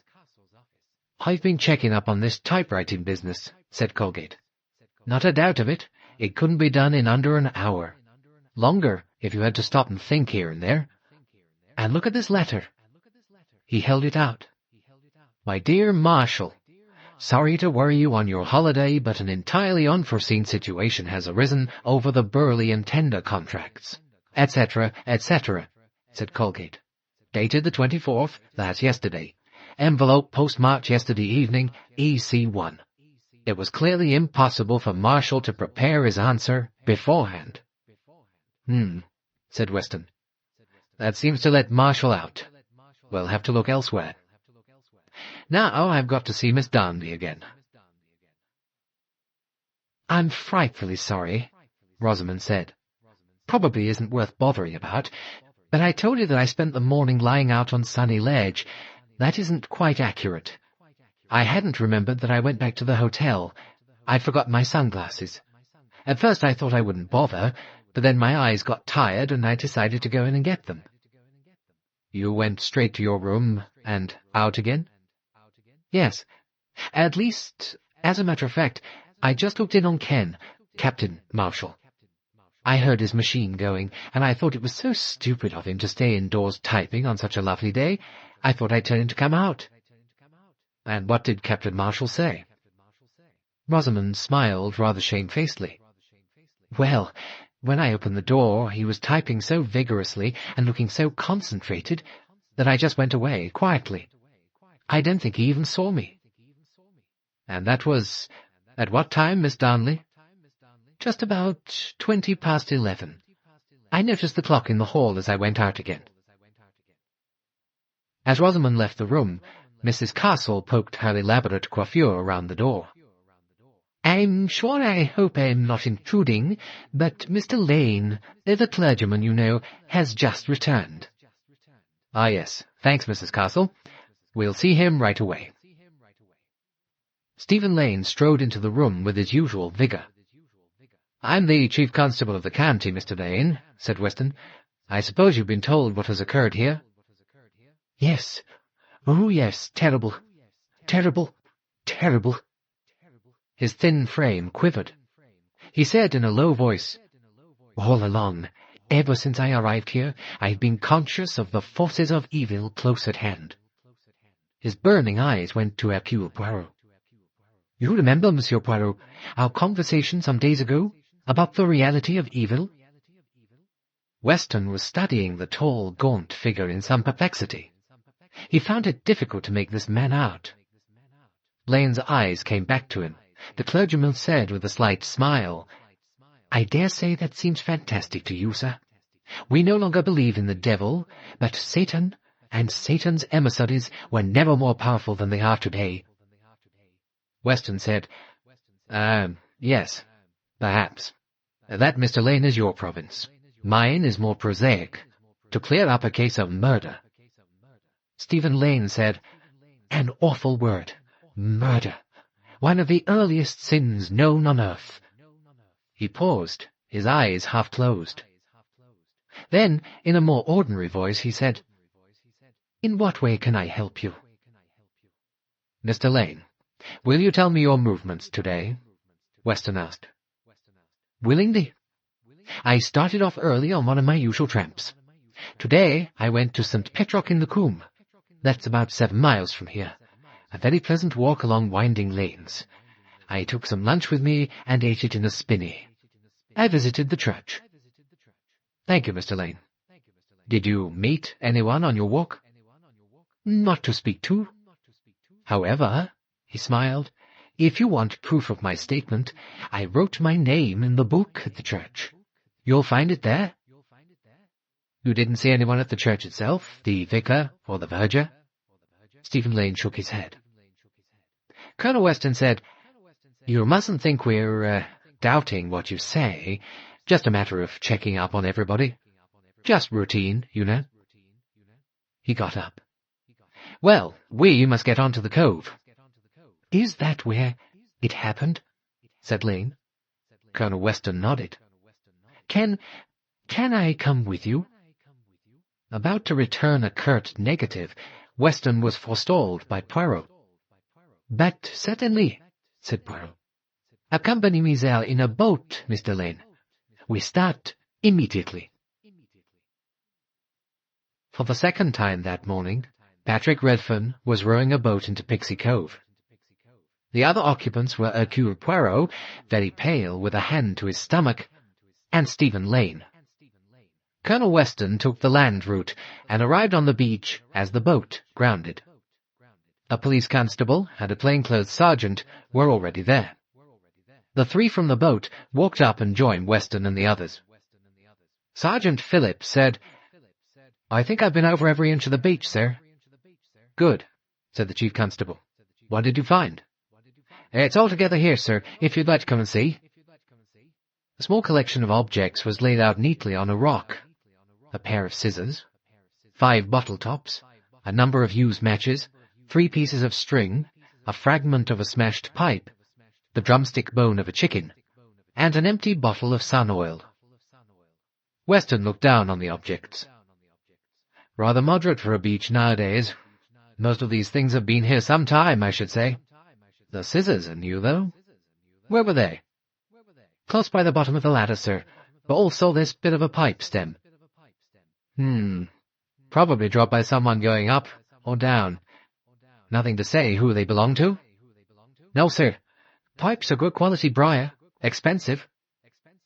"I think," said Poirot, "that Captain Marshall told us he had mislaid his pipe." "Marshall's out of the picture," said Weston. "Anyway, he's not the only person who smokes a pipe." Hercule Poirot was watching Stephen Lane's hand as it went to his pocket and away again. He said, "You also smoke a pipe, do you not, Mr. Lane?" The clergyman started. "Oh, yes, my pipe's an old friend." Putting his hand into his pocket again, he drew out a pipe, filled and lit it. Weston turned to Redfern, who was staring down at the beach, as though seeing the sprawling body that was no longer there. "Now then, where's the entrance to this cave of yours?" Weston's words recalled Patrick to himself. "It's over here." He led the way to where a great pile of tumbled-down rocks were massed picturesquely against the cliffside. He went straight to where two big rocks, side by side, showed a straight, narrow cleft between them. Weston inserted himself gingerly into it. It wasn't as narrow as it looked. Inside, the space widened and proved to be a fairly roomy recess. Hercule Poirot and Stephen Lane joined the chief constable, who had a powerful torch which he played freely over the interior. Hercule Poirot was sniffing the air, which was delicately scented. He knew two people who used that elusive perfume. Weston's torch came to rest. "Don't see anything out of the way in here." Poirot's eyes rose to a ledge a little way above his head. "One might perhaps see that there is nothing up there." He turned to Lane. "You are, I think, the tallest of us, monsieur. Could we venture to ask you to make sure there is nothing resting on that ledge?" Lane stretched up. "Hello, there's a box up here." In a minute or two they were out in the sunshine examining the clergyman's find, a dark green tin box which bore the word "Sandwiches." "Left from some picnic or other, I suppose," said Sergeant Phillips. He opened the lid with his handkerchief.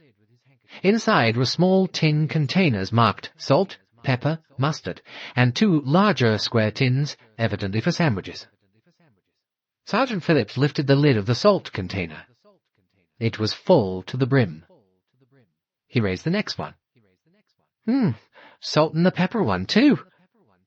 The mustard compartment also contained salt. His face suddenly alert, the police sergeant opened one of the bigger square tins.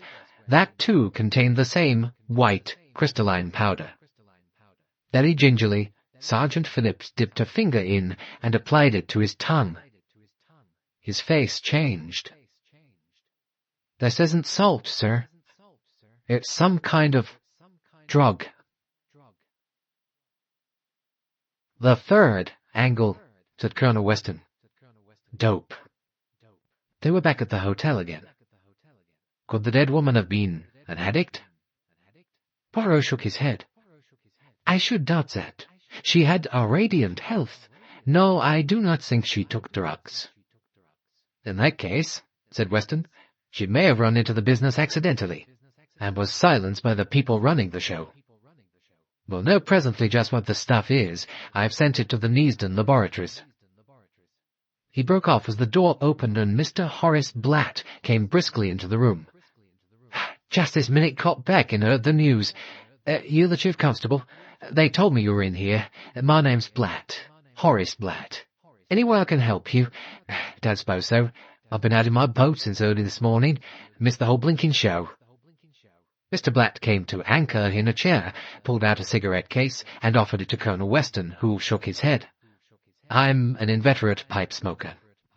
"Same here," said Blatt, "but haven't got my pipe on me at the moment. Now, put me wise about all this. All I've heard so far is that Mrs. Marshall was found murdered on one of the beaches here." "On Pixie Cove," said Colonel Weston. "Now, you went out sailing this morning. At what time?" "Left here at 10:15. "Was anyone with you?" "Not a soul. All on my little lonesome." "And where did you go?" "Along the coast in the direction of Plymouth. Took lunch with me. Not much wind, so I didn't actually get very far." "Mr. Blatt," said Poirot, "there is reason to believe that Mrs. Marshall went this morning to Pixie Cove to meet someone. Have you any idea who that someone might be?" Mr. Blatt winked. "It's not a guess. It's a certainty. Redfern." "It was not Mr. Redfern." Mr. Blatt seemed taken aback. "Then I don't know. Only it wasn't me. No such luck." "And what do we think of Mr. Blatt?" murmured Hercule Poirot as the door closed behind him. Colonel Weston grinned. "What do you think of him?" Hercule Poirot raised his eyes to the ceiling. "I think that he is nervous." There was a tap on the door. It was Captain Marshall. He said, "Can you tell me what arrangements I can make about the funeral?" "I think," said Weston, "we shall manage the inquest for the day after tomorrow, Captain Marshall." "Thank you. "Excuse me, sir," said Inspector Colgate. "Allow me to return you these." He handed over the 3 letters. "I think we can give you a clean bill of health," said Colonel Weston. "Those pages take fully an hour to type. You were heard typing by the chambermaid up till 5 to 11, and you were seen by another witness at 20 past. "Really?" said Captain Marshall. "That all seems very satisfactory." "Yes. Miss Darnley came to your room at 20 past 11. You were so busy typing that you didn't notice her." "Does Miss Darnley say that?" said Marshall. "As a matter of fact, she's wrong. I did see her, though she may not be aware of the fact. I saw her in the mirror." "But you did not interrupt your typing?" said Poirot. "No. I wanted to get finished." He paused a minute. "Nothing more I can do for you?" "No, thank you, Captain Marshall." Kenneth Marshall nodded and left, passing the doctor, who came in with a trace of excitement in his manner. "That's a nice little death lot you sent me along to analyze." "Why, what is it?" "Diamorphine hydrochloride, usually known as heroin." "There is something I want to know, madame," said Hercule Poirot. Christine Redfern glanced up. "Yes?" Hercule Poirot noted the way her eyes followed her husband's figure where he was pacing up and down on the terrace outside the bar. "Yes, madame, it was a phrase, a chance phrase of yours the other day, which roused my attention." Christine, her eyes still on Patrick, said, "Yes? What did I say?" "It was in answer to a question from the chief constable. You described how you went into Miss Linda Marshall's room on the morning of the crime and found her absent, and how she returned there. It was then that the chief constable asked you where she had been." "And I said she'd been bathing. Is that it?" "Ah, but you did not say quite that. You did not say she had been bathing. Your words were, she said she had been bathing." "It's the same thing, surely," said Christine. "No, it is not the same. The form of your answer suggests a certain attitude of mind. Linda Marshall came into the room wearing a bathing wrap, and yet, for some reason, you say she said she had been bathing. What was there about her appearance that led you to feel surprised when she said she had been bathing?" Christine's attention left Patrick and focused itself entirely on Poirot. "That's clever of you." "It's quite true. I remember now I was just faintly surprised when Linda said she'd been bathing. I think it was the parcel in her hand." "You do not know what was in this parcel?" "Oh, yes, I do.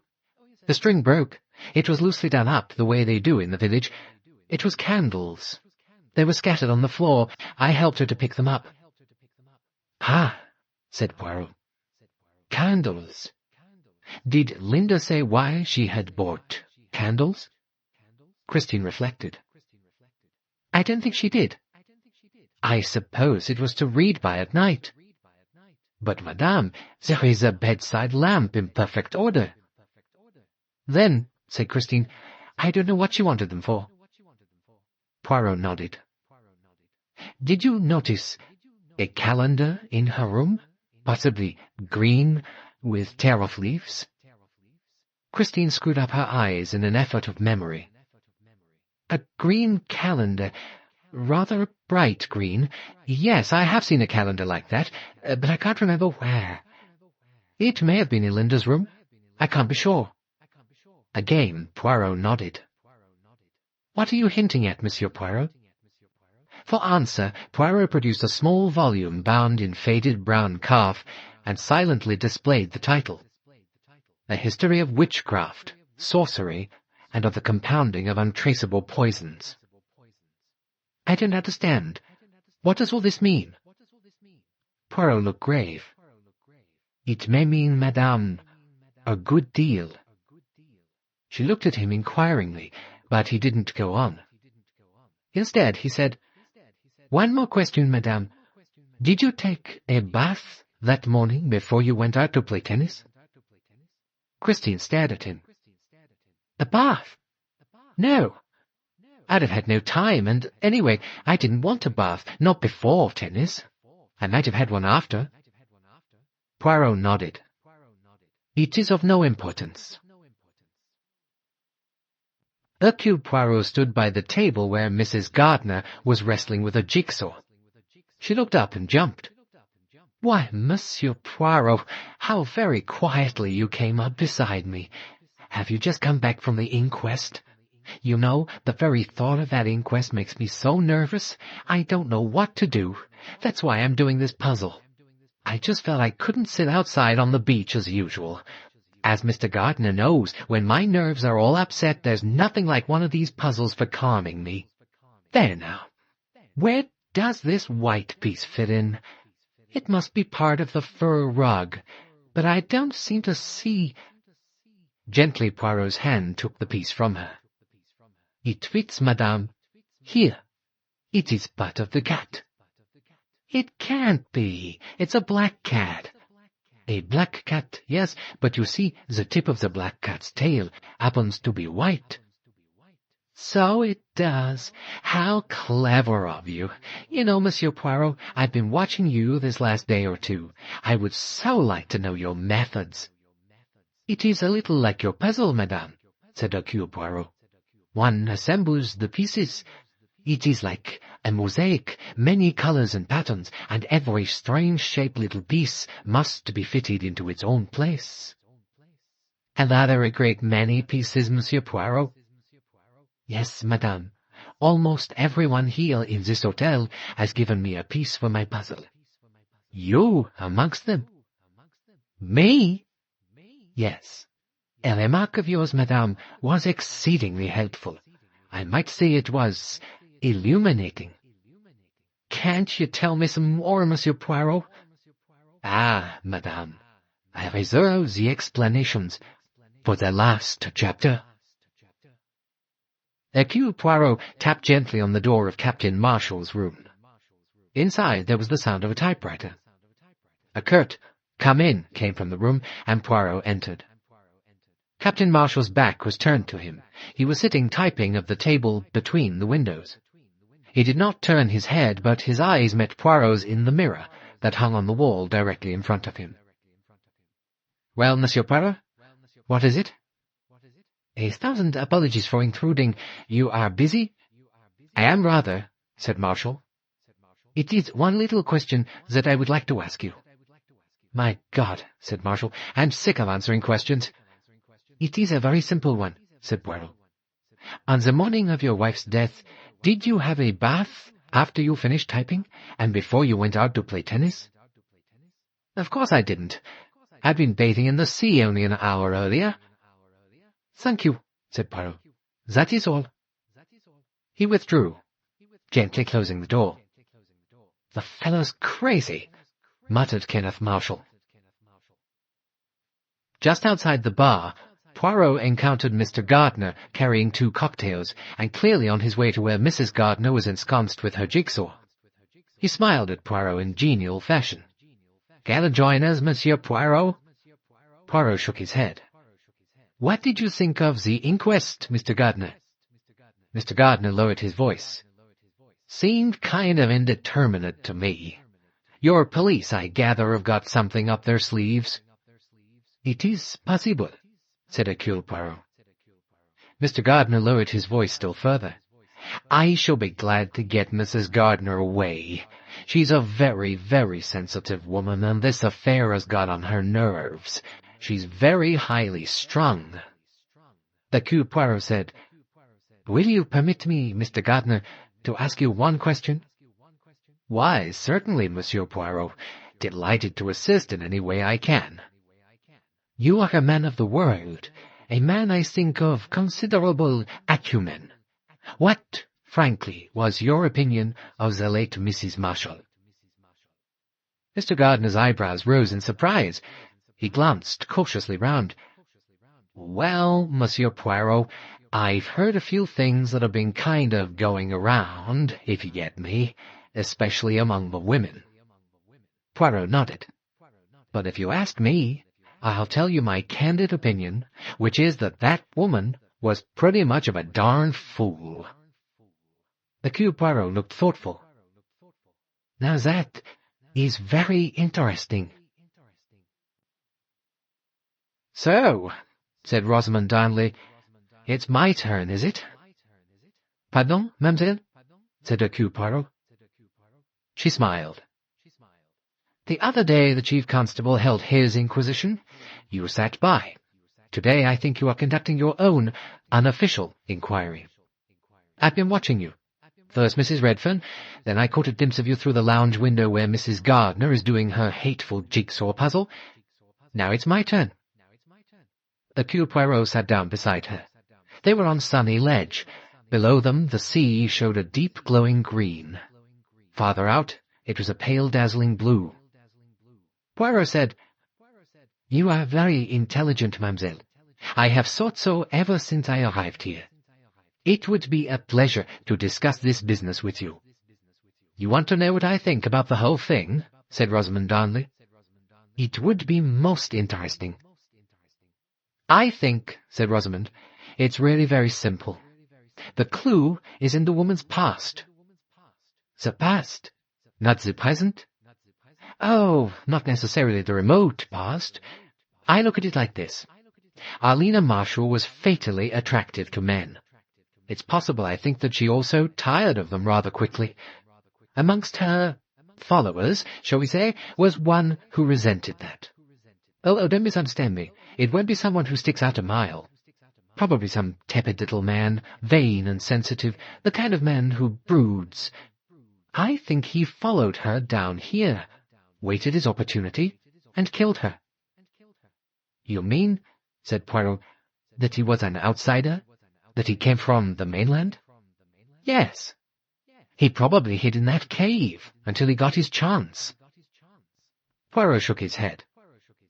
"Would she go there to meet such a man?" "No, she would laugh and not go." "But she mayn't have known she was going to meet him," said Rosamond. "He may have sent her a message in some other person's name." "That is possible," murmured Poirot. Then he said, "But you forget one thing, mademoiselle.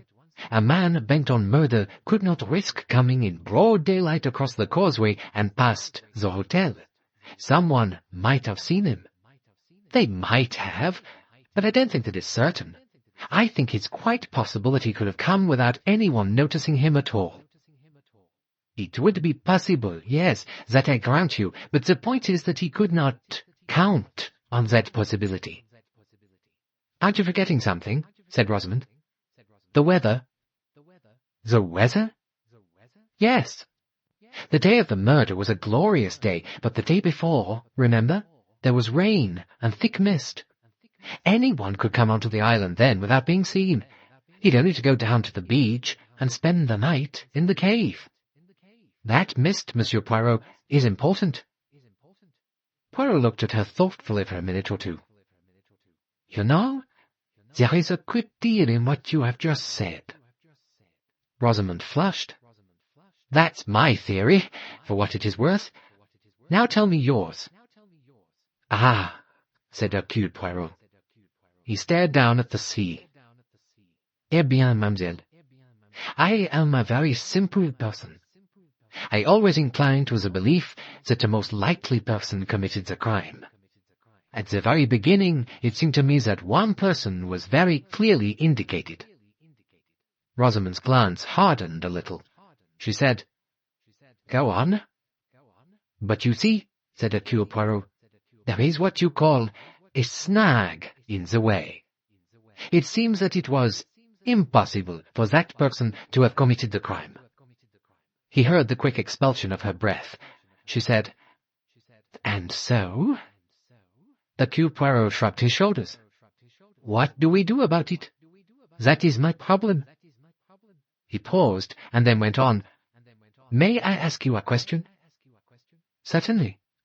She faced him alert and vigilant. But the question that came was an unexpected one. "When you came in to change for tennis that morning, did you have a bath?" Rosamond stared at him. "A bath? What do you mean?" "That is what I mean. A bath. The receptacle of porcelain, one turns the taps and fills it, one gets in, one gets out, and goosh, goosh, goosh, the water goes down the waste pipe." "Monsieur Poirot, are you quite mad?" No, I am extremely sane. Well, anyway, I didn't take a bath. Ha, said Poirot. So nobody took a bath. That is extremely interesting. But why should anyone take a bath? Why, indeed, said Hercule Poirot. Rosamond seemed more than a little exasperated. I suppose this is the Sherlock Holmes touch. Hercule Poirot smiled. Then he sniffed the air delicately. Will you permit me to be impertinent, mademoiselle? I'm sure you couldn't be impertinent, Monsieur Poirot. That is very kind of you. Then may I venture to say that the scent you use is delicious? It has a nuance, a delicate, elusive charm. He waved his hands airily and then turned entirely practical. Gabrielle number 8, I think. How clever you are. Yes, I always use it. And so, said Poirot, did the late Mrs. Marshall. It is chic, eh? And very expensive? Rosamond shrugged her shoulders with a faint smile. Bien, said Poirot. On the morning of the crime, you sat here where we are now, mademoiselle. You were seen here, or at least your sunshade was seen by Miss Brewster and Mr. Redfern as they passed on the sea. During the morning, mademoiselle, are you sure you did not happen to go down to Pixie Cove and enter the cave there? The famous Pixie's Cave? Rosamond turned her head and looked at him with a level gaze. Are you asking me, she said, if I killed Arlena Marshall? No, I am asking you if you went into the Pixie's Cave. I don't even know where it is. Why should I go into it? For what reason?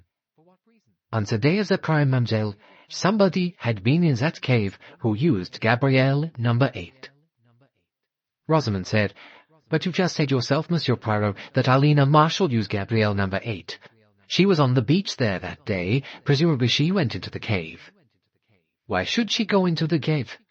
It is dark there, and narrow, and very uncomfortable. Rosamond seemed to lose patience. Don't ask me for reasons. Since she was actually at the cove, she was by far the most likely person. I've told you already I never left this place the whole morning. Except, Poirot reminded her, for the time when you went into the hotel to Captain Marshall's room. Yes, of course. I'd forgotten that. And you are wrong, mademoiselle, when you thought that Captain Marshall did not see you. Rosamond was incredulous. Kenneth did see me. Did he say so? Poirot nodded. He saw you, mademoiselle, in the mirror that hangs over the table. Rosamond caught her breath. Oh, I see. Poirot was no longer looking out to sea. He was looking at Rosamond Darnley's hands as they lay folded in her lap. They were well-shaped hands, beautifully moulded with very long fingers. Rosamond, shooting a quick look at him, followed the direction of his eyes. What are you looking at my hands for? She said. Do you think... Do I think... What, mademoiselle? Said Hercule Poirot. Nothing, said Rosamond Darnley. It was perhaps an hour later that Hercule Poirot came to the top of the path leading to Gull Cove. There was someone sitting on the beach. A slight figure in a red shirt and dark blue shorts. Poirot descended the path, stepping carefully in his tight, smart shoes. Linda Marshall turned her head sharply. He thought that she shrank a little. Her eyes, as he came and lowered himself gingerly to the shingle beside her, rested on him with the suspicion and alertness of a trapped animal. He realized with a pang how young and vulnerable she was. "What is it?" she said. "What do you want?" Hercule Poirot did not answer for a minute or two. Then he said, "The other day I asked you if you were fond of your stepmother, and you said you were, and that she was kind to you. That was not true, was it, mademoiselle?" "Yes, it was." "She may not have been actively unkind," said Poirot, "that I will grant, but you were not fond of her." "Oh, no, I think you disliked her very much. That was very plain to see." Perhaps I didn't like her very much, said Linda. But one can't say that when a person is dead. It wouldn't be decent. Poirot sighed. They taught you that at your school? More or less, I suppose. When a person has been murdered, said Hercule Poirot, it is more important to be truthful than to be decent. I suppose you would say a thing like that, said Linda. I would say it, and I do say it. It is my business, you see, to find out who killed Arlena Marshall. I want to forget it all, muttered Linda. It's so horrible. But you can't forget, can you? I suppose some beastly madman killed her. No, I do not think it was quite like that. Linda caught her breath. She said, You sound as though you know. Perhaps I do, said Poirot. He paused. Will you trust me, my child, to do the best I can for you in your bitter trouble? Linda sprang up. I haven't any trouble. There is nothing you can do for me. I don't know what you're talking about. Poirot said, watching her, I am talking about candles. He saw the terror leap into her eyes. She cried, I won't listen to you. I won't listen. She ran across the beach, swift as a young gazelle, and went flying up the zigzag path. Poirot shook his head. He looked grave and troubled. Inspector Colgate was reporting to the Chief Constable. About Mrs. Marshall's money, sir. I've got proof of the blackmail story. You remember she was left £50,000. Well, all that remains is about 15,000. She's been selling off assets for cash. In other words, she's been handing out money to someone she didn't want traced. Blackmail, all right. The Chief Constable nodded. Certainly looks like it. And we know the blackmailer is here in this hotel. That means it must be one of those three men, Barry, Lane, or Blatt. Got anything fresh on any of them? Nothing definite, sir. Major Barry is a retired army man, lives in a small flat, has a pension, and a small income from stocks. But he's paid pretty considerable sums into his account in the last year. That sounds promising. What's his explanation? Betting gains. He does go to all the large race meetings, places his bets on the course, too, doesn't run an account. Hard to disprove that, but it's suggestive. Colgate went on. Next, the Reverend Stephen Lane. He's bona fide, all right. Resigned his living in Surrey just over a year ago, owing to ill health. He spent over a year in a nursing home for the mentally ill. Interesting, said Weston. Yes, sir. I tried to get as much as I could out of the doctor in charge, but you know what these medicos are. As far as I can make out, his reverence's trouble was an obsession about the devil, especially in the guise of a woman. The late Mrs. Marshall was a pretty good example of what a clergyman would call a scarlet woman. He may have felt it was his appointed task to dispose of her. Nothing to fit in with the blackmail theory. No, sir. I think we can wash him out as far as that's concerned. What about his movements on the day of the crime? Can't get any confirmation of them. Nobody remembers meeting a parson in the lanes. Weston nodded. And the third man? Horace Blatt? Definitely something fishy there. He's been making pretty big sums from unexplained sources for years. In fact, said Weston, is Mr. Horace Blatt a successful blackmailer by profession? Either that, sir, or his drugs. I saw Chief Inspector Ridgway, who's in charge of the dope business, and he was no end keen. Seems there's been a good bit of heroin coming in lately. They're on to the small distributors, and they know more or less who's running at the other end, but it's the way it's coming into the country that's baffled them so far. Weston thought for a moment. If the Marshall woman's death is the result of her getting mixed up, innocently or otherwise, with the drug running, then we'd better hand the whole thing over to Scotland Yard. Inspector Colgate said rather regretfully, I'm afraid you're right, sir. If it's dope, then it is a case for the Yard. Cheer up, Colgate. There's still a chance we may distinguish ourselves. If it was one of the dope gang who put her out, we'll be instrumental in helping Scotland Yard solve the dope problem. In fact, take it all round, we'd have done pretty well. An unwilling smile showed on Colgate's face. By the way, sir, I checked up on that letter we found in her room, the one signed J.N. He's in China, right enough. Same chap as Miss Brewster was telling us about. So, now it's up to us, said Weston. He paused. Seen anything of our Belgian colleague? Does he know all you've told me? Colgate grinned. Odd little cuss, isn't he? Do you know what he asked me day before yesterday? He wanted particulars of any cases of strangulation in the last 3 years. Colonel Weston sat up. Did he? Now, I wonder. When did you say the Reverend Stephen Lane went into that mental home? A year ago last Easter, sir. Colonel Weston was thinking deeply. There was a case. Body of a young woman found somewhere near Bagshot. Going to meet her husband somewhere and never turned up. And there was what the papers called the Lonely Cops mystery. Both in Surrey, if I remember rightly. His eyes met those of his inspector. Colgate said, Surrey? My word, sir. It fits, doesn't it? Hercule Poirot sat on the turf on the summit of the island. The pieces of his jigsaw were fitting into position. Mentally, he went over those pieces, considering each as a detached item. Morning on the bathing beach, some few days before Arlena Marshall's death. The evening before the crime. The conversation he'd had with Christine on the cliff, and the scene he'd witnessed on his way back to the hotel. Gabrielle, number 8. A pair of scissors. A broken pipe stem. A bottle thrown from a window. A green calendar. A packet of candles. A mirror and a typewriter. A skein of magenta wool. A girl's wristwatch.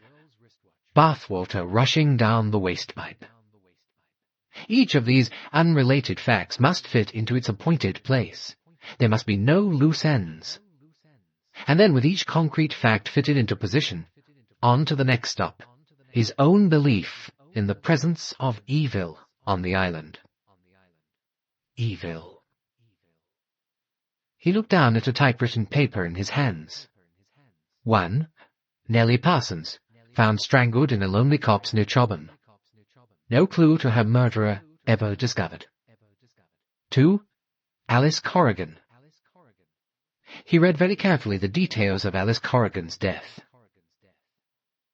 To Hercule Poirot, sitting on the ledge overlooking the sea, came Inspector Colgate. Poirot liked Colgate. He liked his rugged face, his shrewd eyes, and his slow, unhurried manner. Colgate sat down and glanced at the typewritten sheet in Poirot's hand. I don't mind telling you, Monsieur Poirot, that I've been interested in those cases myself. Though perhaps I shouldn't have thought about them if you hadn't asked for them. One case in particular.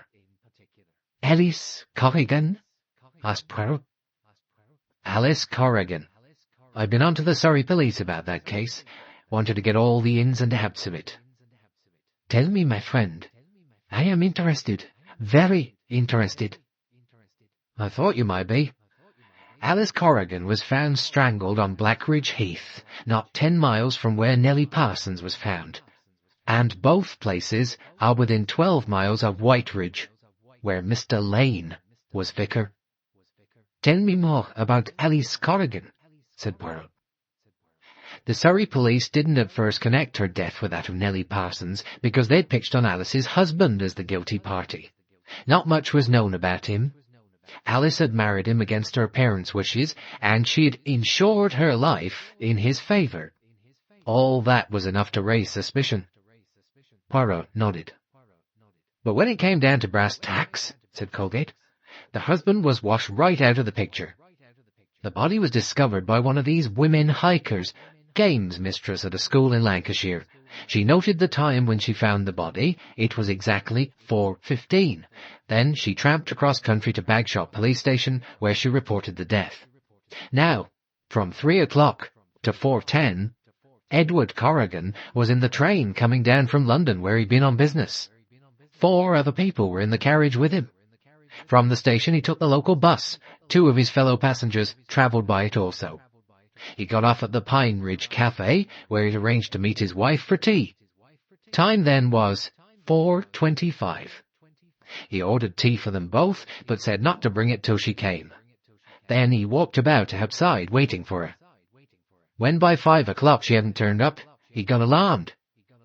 Once the husband was proved to be out of it, naturally they connected up her death with that of Nellie Parsons, a rather flighty servant girl who was found strangled in Marley Copse. They decided that the same man was responsible for both crimes, but they never caught him. He paused. And now, here's a third woman strangled, and a certain gentleman we won't name, right on the spot. His small, shrewd eyes came round to Poirot. What put you on to asking about strangulation cases in general? You have a word in your language, said Poirot. Sleek. This crime seemed to me very sleek. It made me wonder if, perhaps, it was not a first attempt. I see. I said to myself, let us examine past crimes of a similar kind. Tell me, Inspector Colgate, do you not notice one striking similarity between the death of Alice Corrigan and this crime? Inspector Colgate turned the problem over in his mind. No, sir. Unless it's that in each case the husband has got a cast-iron alibi. Ah, said Poirot. So you have noticed. Ah, Poirot, glad to see you, said the Chief Constable. I've decided to hand the case over to Scotland Yard. In my opinion, the whole case hinges on drug smuggling. It seems clear to me that that place, Pix's Cave, was a rendezvous for the stuff. Poirot nodded. I agree. Good man. And I'm pretty certain who our drug smuggler is. Horace Blatt.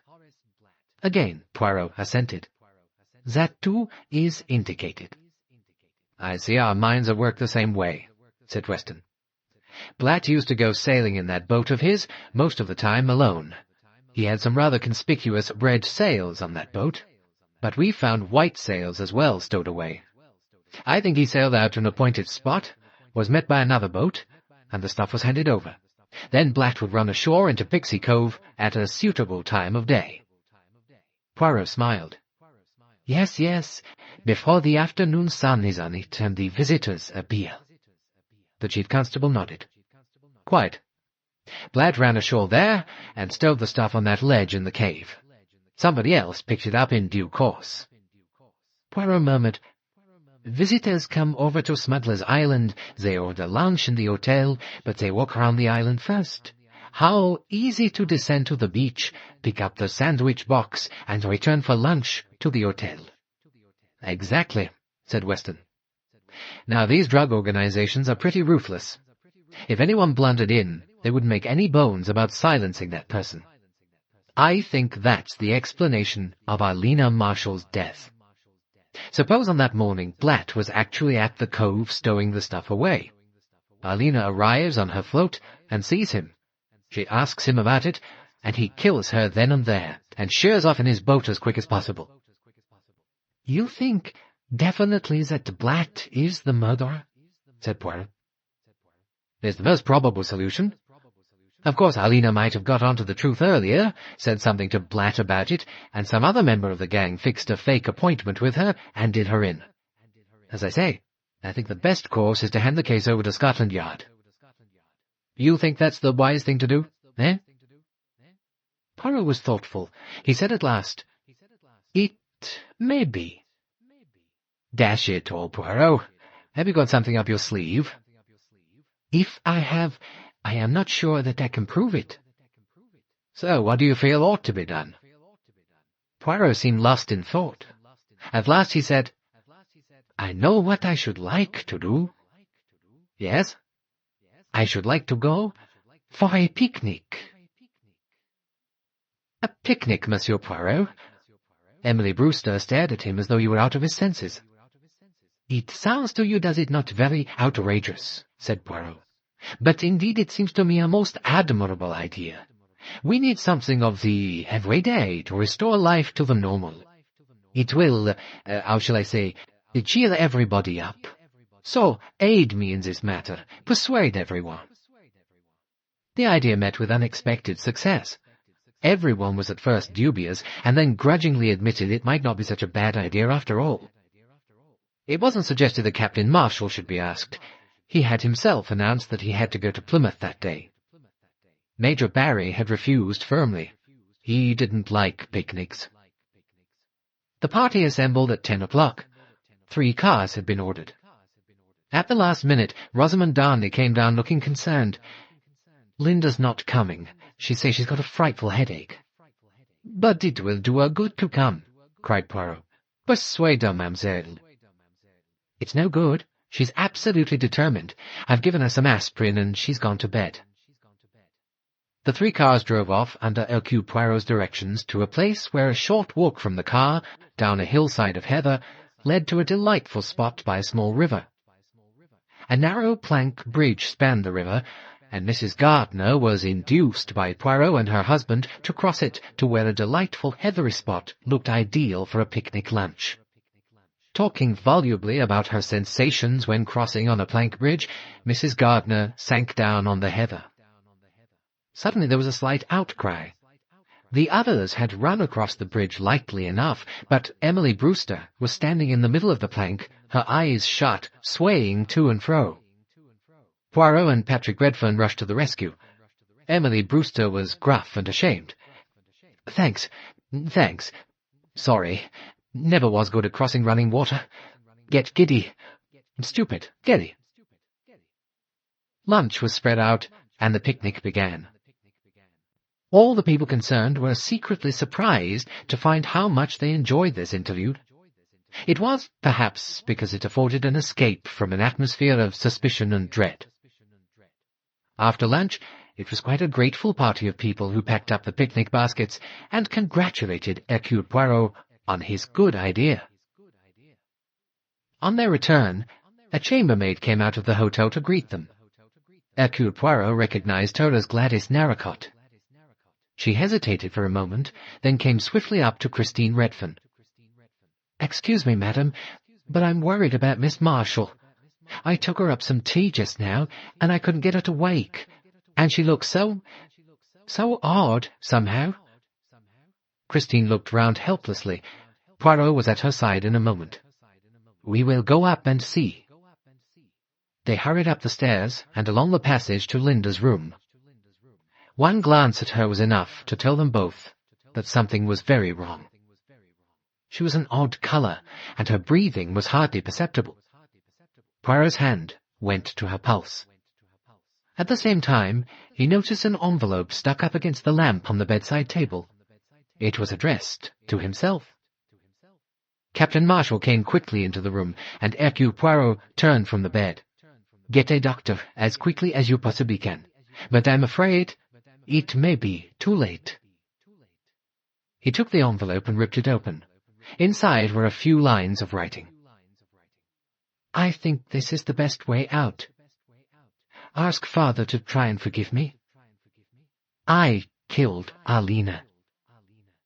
I thought I should be glad, but I'm not.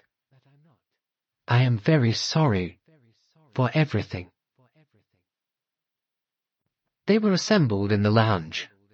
Marshall, the Redferns, Rosamond Darnley, and Hercule Poirot.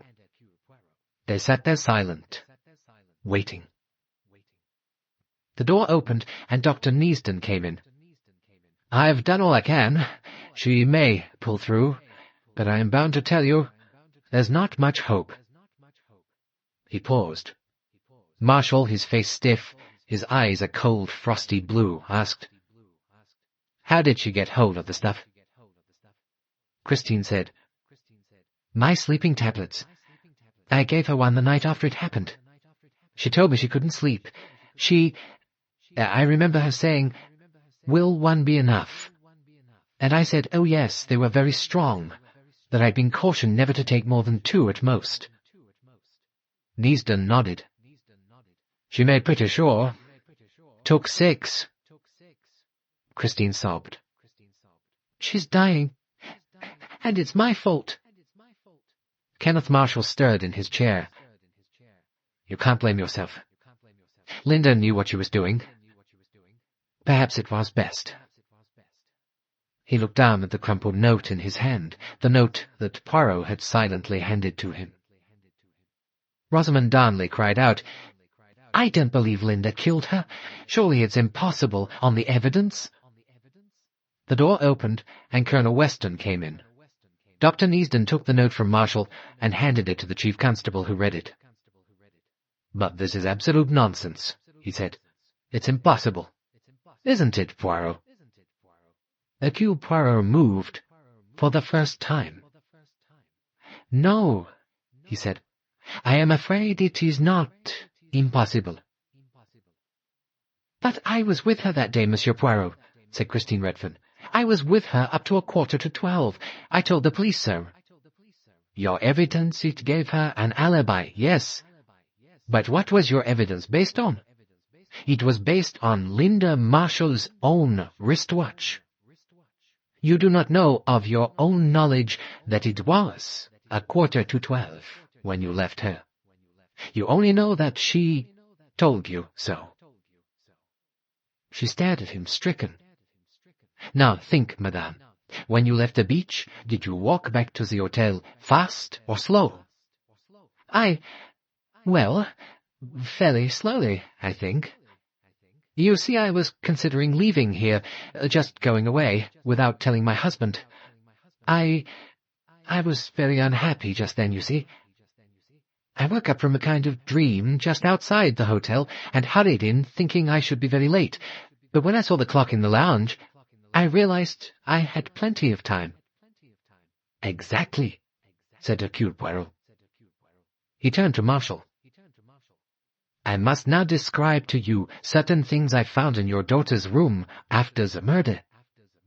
In the grate was a large blob of melted wax, some burnt hair, fragments of cardboard and paper, and a pin. These things were suggestive, particularly when I found in the bookshelf a volume dealing with witchcraft and magic. It described how to cause death by molding in wax a figure supposed to represent the victim. You pierce the wax figure to the heart with a pin, and death of the victim would ensue. I later heard from Mrs. Redfern that Linda Marshall had been out early that morning and had bought a packet of candles. I had no doubt what had happened after that.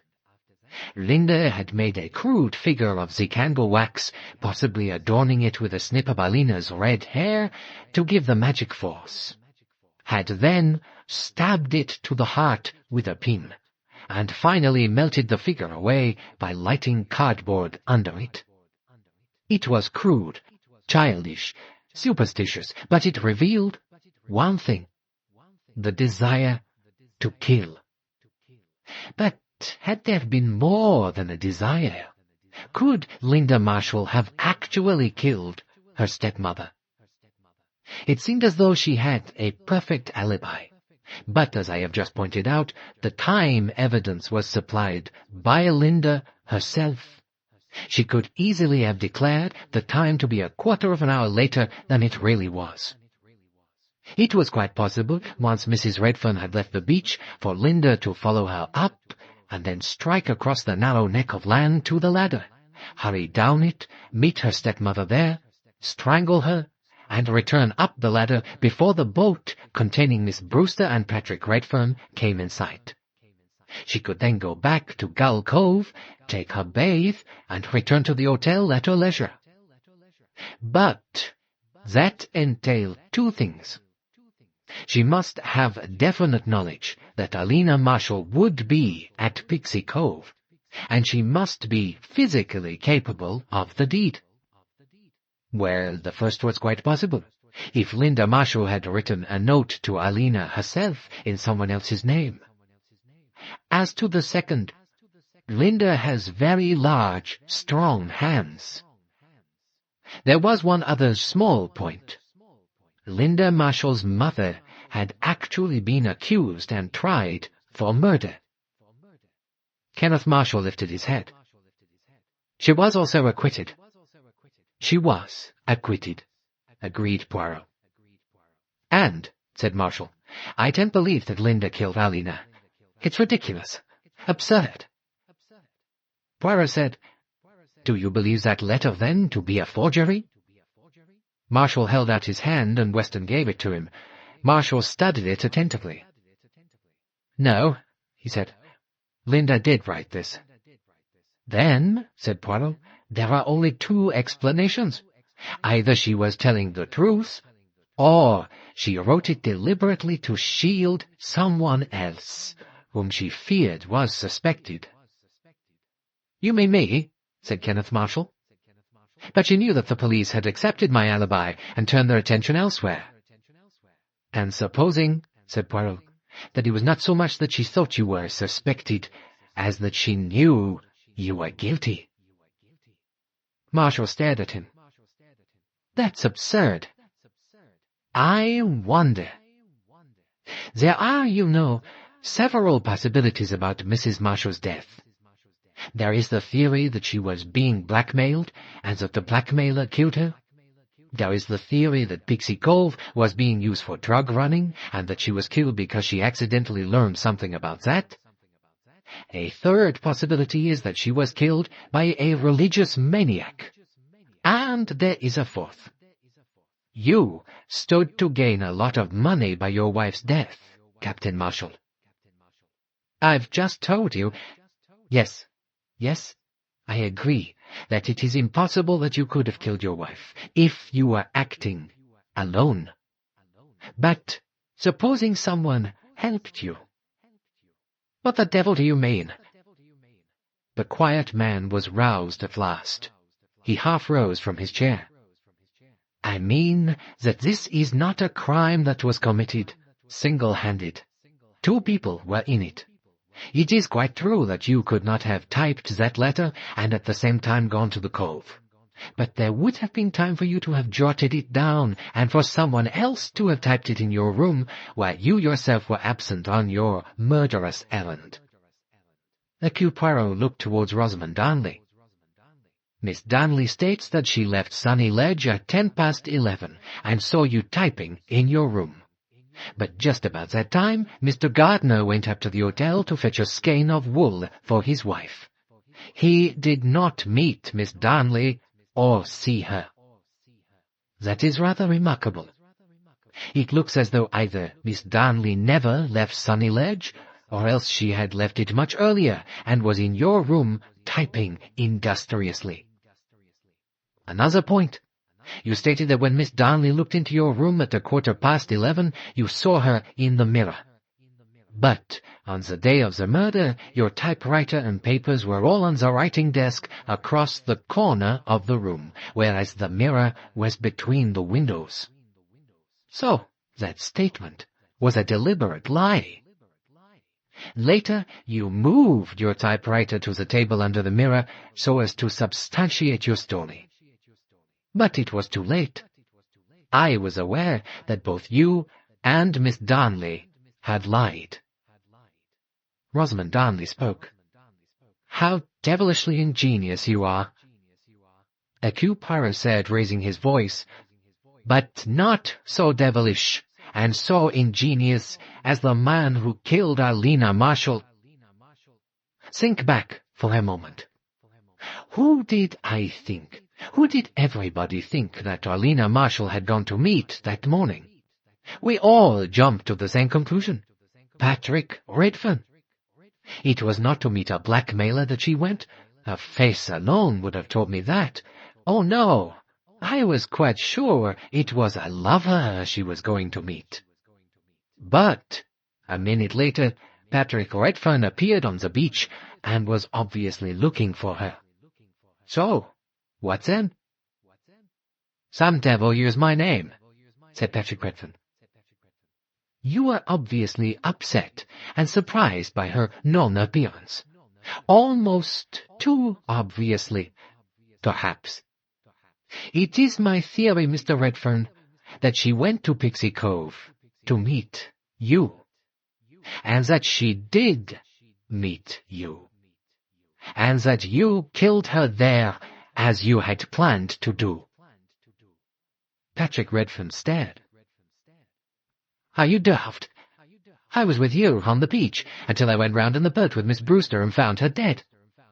Ah, but Arlena Marshall was not dead when you got to the beach. She was waiting, hidden in the cave, until the coast could be clear. But the body, Miss Brewster and I both saw the body. A body, yes. The live body of the woman who helped you.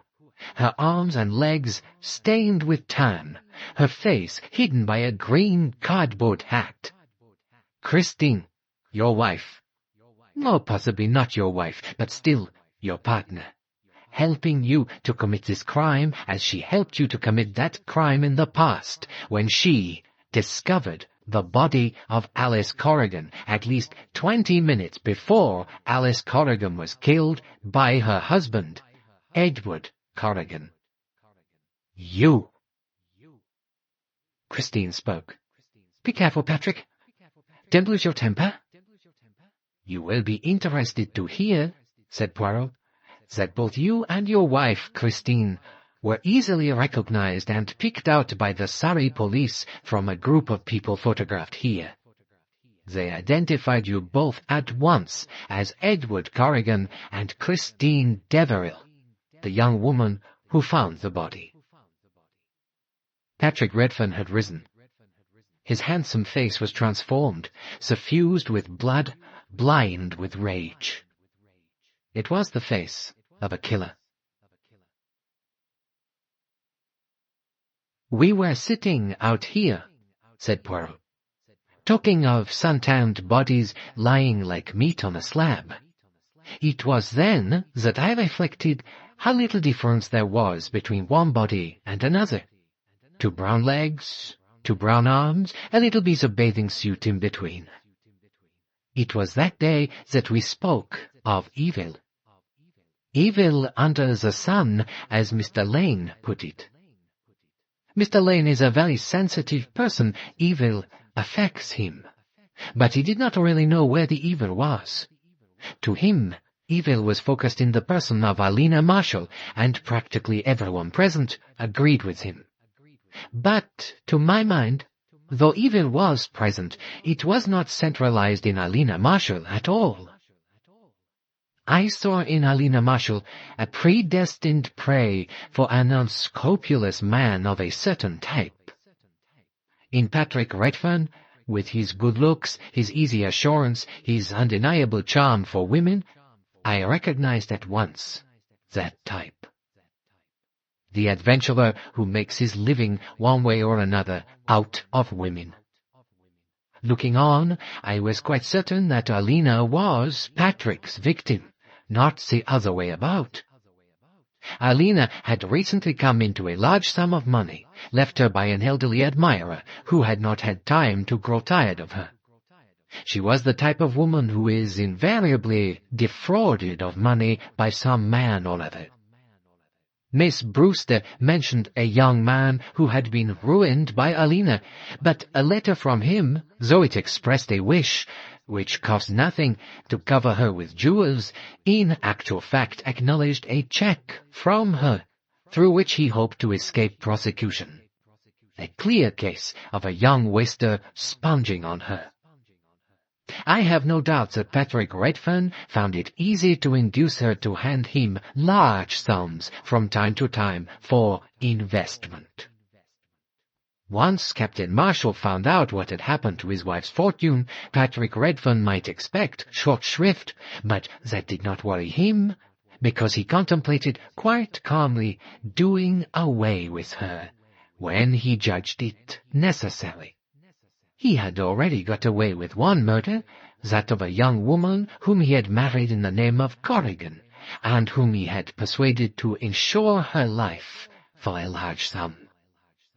In his plans, he was aided and abetted by the woman who, down here, passed as his wife, and to whom he was genuinely attached. A young woman as unlike the type of his victims as could well be imagined. Cool, calm, and an actress of no mean ability. From the time of her arrival here, Christine Redfern played a part, The part of the poor little wife. Think of the points she made, one after another. Her tendency to blister in the sun and her consequent white skin. Her giddiness at heights. Stories of getting stuck on Milan Cathedral, etc. She spoke of herself as a former schoolteacher, and thereby emphasized an impression of book learning and lack of athletic prowess. Actually, it is quite true that she had worked in a school, but the position she held there was that of games mistress, and she was an extremely active young woman who could climb like a cat and run like an athlete. The crime itself was perfectly planned and timed. First, there were certain preliminary scenes. One played on the cliff ledge when they knew me to be occupying the next recess. A conventional jealous wife dialogue between her and her husband. Later, she played the same part in a scene with me. Then came the day of the crime. It was a fine day, an essential. Redfern's first act was to slip out very early. Under his bathing wrap, he concealed a green Chinese hat, the duplicate of the one Arlena was in the habit of wearing. He slipped across the island, down the ladder, and stowed it away in an appointed place behind some rocks. Part 1. On the previous evening, he had arranged a rendezvous with Arlena. She agreed to go round to Pixie Cove early. Redfern was to join her there. If she heard anyone descending the ladder, or a boat came in sight, she was to slip inside the Pixie's cave. Part 2. In the meantime, Christine went to Linda's room when she judged Linda would have gone for her early morning dip. She then altered Linda's watch, putting it on 20 minutes. While in Linda's room, she noticed the book on witchcraft and magic open at a certain page. She read it, and when Linda came in and dropped a parcel of candles, she realized what was in Linda's mind. It opened up some new ideas to her. The original idea had been to cast suspicion on Kenneth Marshall, hence the abstracted pipe, a fragment of which was planted on the cove underneath the ladder. On Linda's return, Christine easily arranged an outing together to Gull Cove. She then returned to her own room, took out a bottle of artificial suntan, applied it carefully, and threw the empty bottle out of the window where it narrowly escaped hitting Emily Brewster. Part 3. Successfully accomplished. Christine then dressed herself in a white bathing suit, and over it a pair of beach trousers and coat with long floppy sleeves which effectively concealed her newly browned arms and legs. At 10:15, Arlena departed for her rendezvous. A minute or two later, Patrick Redfern came down and registered surprise, annoyance, and so on. Christine's task was easy enough. Keeping her own watch concealed, she asked Linda at 11:25 what time it was. Linda looked at her watch and replied that it was 11:45. Linda then starts down to the sea, and Christine packs up her sketching things. As soon as Linda's back is turned, Christine picks up the girl's watch and alters it back to the correct time. Then she hurries up the cliff path, runs across the narrow neck of land to the top of the ladder, strips off her pajamas and shoves them and her sketching box behind a rock, and swarms rapidly down the ladder. Arlena is on the beach below, wondering why Patrick is so long in coming. She hears someone on the ladder, hurries along the beach, and into the Pixie's cave. Christine takes the hat from its hiding place, a false red curl pinned underneath the brim at the back, and disposes herself in a sprawling attitude. The timing is perfect. A minute or two later, the boat containing Patrick and Emily Brewster comes round the point. Remember, it is Patrick who bends down and examines the body. He is the one to remain with the body while Miss Brewster rows off to fetch the police. Christine, as soon as the boat has disappeared, springs up, cuts the hat into pieces with the scissors Patrick has carefully brought, stuffs them into her bathing suit, and swarms up the ladder in double-quick time. Then she slips into her beach pajamas and runs back to the hotel. Just time to have a quick bath, washing off the brown suntan application and into her tennis dress. One other thing she does. She burns the pieces of green cardboard hat and the hair in Linda's grate, adding a leaf of a calendar so that it may be associated with the cardboard. Not a hat, but a calendar has been burnt. As she suspected, Linda has been experimenting in magic. The blob of wax and the pin shows that. Then down to the tennis court. Meanwhile, Patrick has gone to the cave. Arlena has prudently remained hidden. But now it is Patrick calling. "All clear, darling," as she comes out, and his hands fasten round her neck. That is the end of poor, foolish, beautiful Arlena Marshall. For a moment there was silence. Then Rosamond Darnley said, "Yes, you make one see it all. But you haven't told us how you came to get at the truth." "I have a very simple mind," said hercule Poirot. "Always, from the beginning, it seemed to me that the most likely person had killed Arlena Marshall, and the most likely person was Patrick Redfern. But at once I came up, as I told you, against impossibility. He could not have killed her, since he was on the beach and in Miss Brewster's company until the discovery of the body. So I looked about for other solutions, and there were several. The chief constable was inclined to accept a drug-smuggling explanation. I couldn't let it go at that.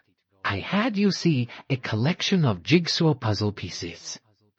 The whole must fit into a complete and harmonious pattern. There were the scissors found on the beach, a bottle thrown from a window, a bath that no one would admit to having taken. Nothing about them fitted in with theories about Captain Marshall or Linda or a dope gang. And yet they must have meaning. I went back again to my first suspect, Patrick Redfern. Was there anything in support?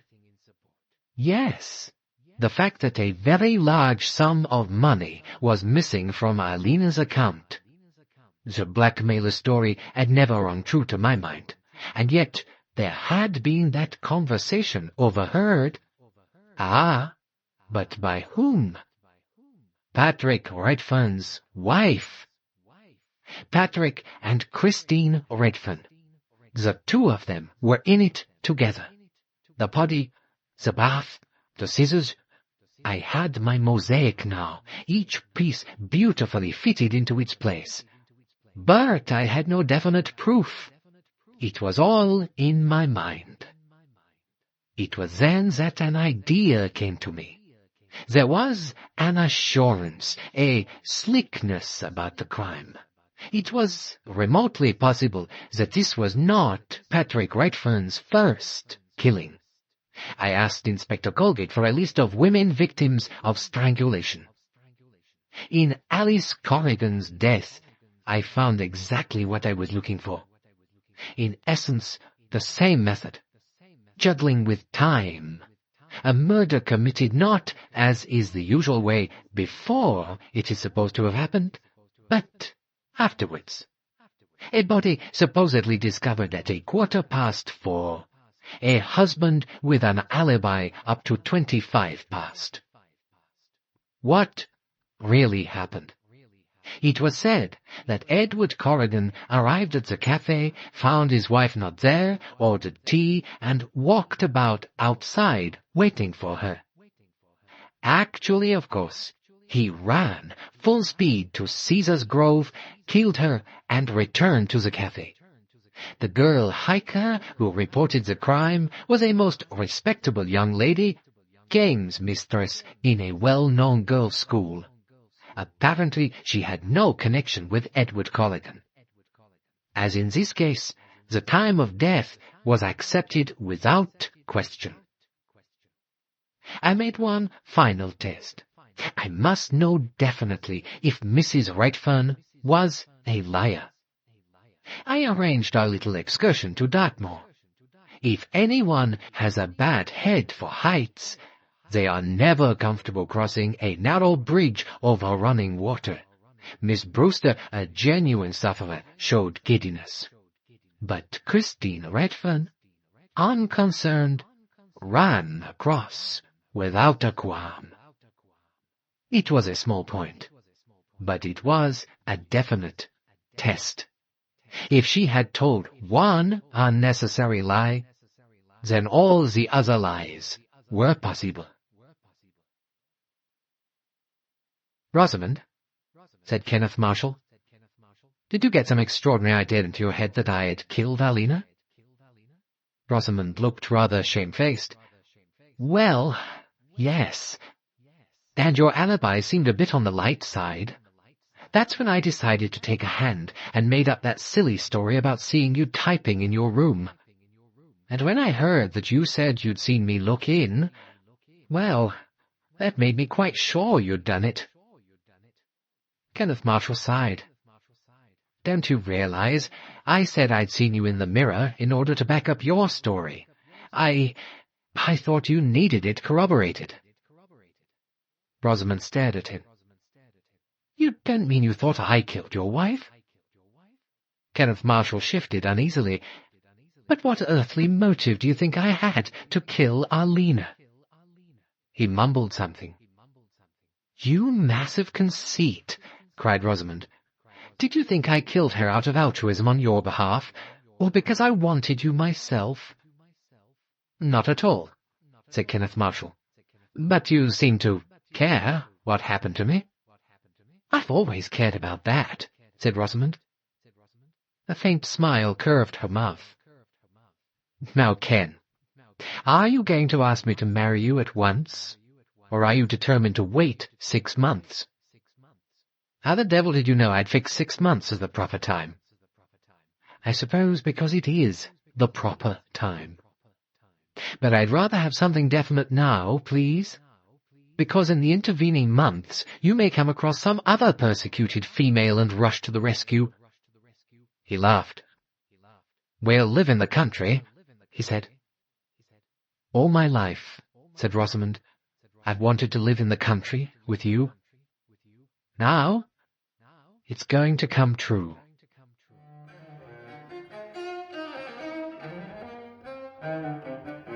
End of Evil Under the Sun by Agatha Christie. Read by Bo McKenna.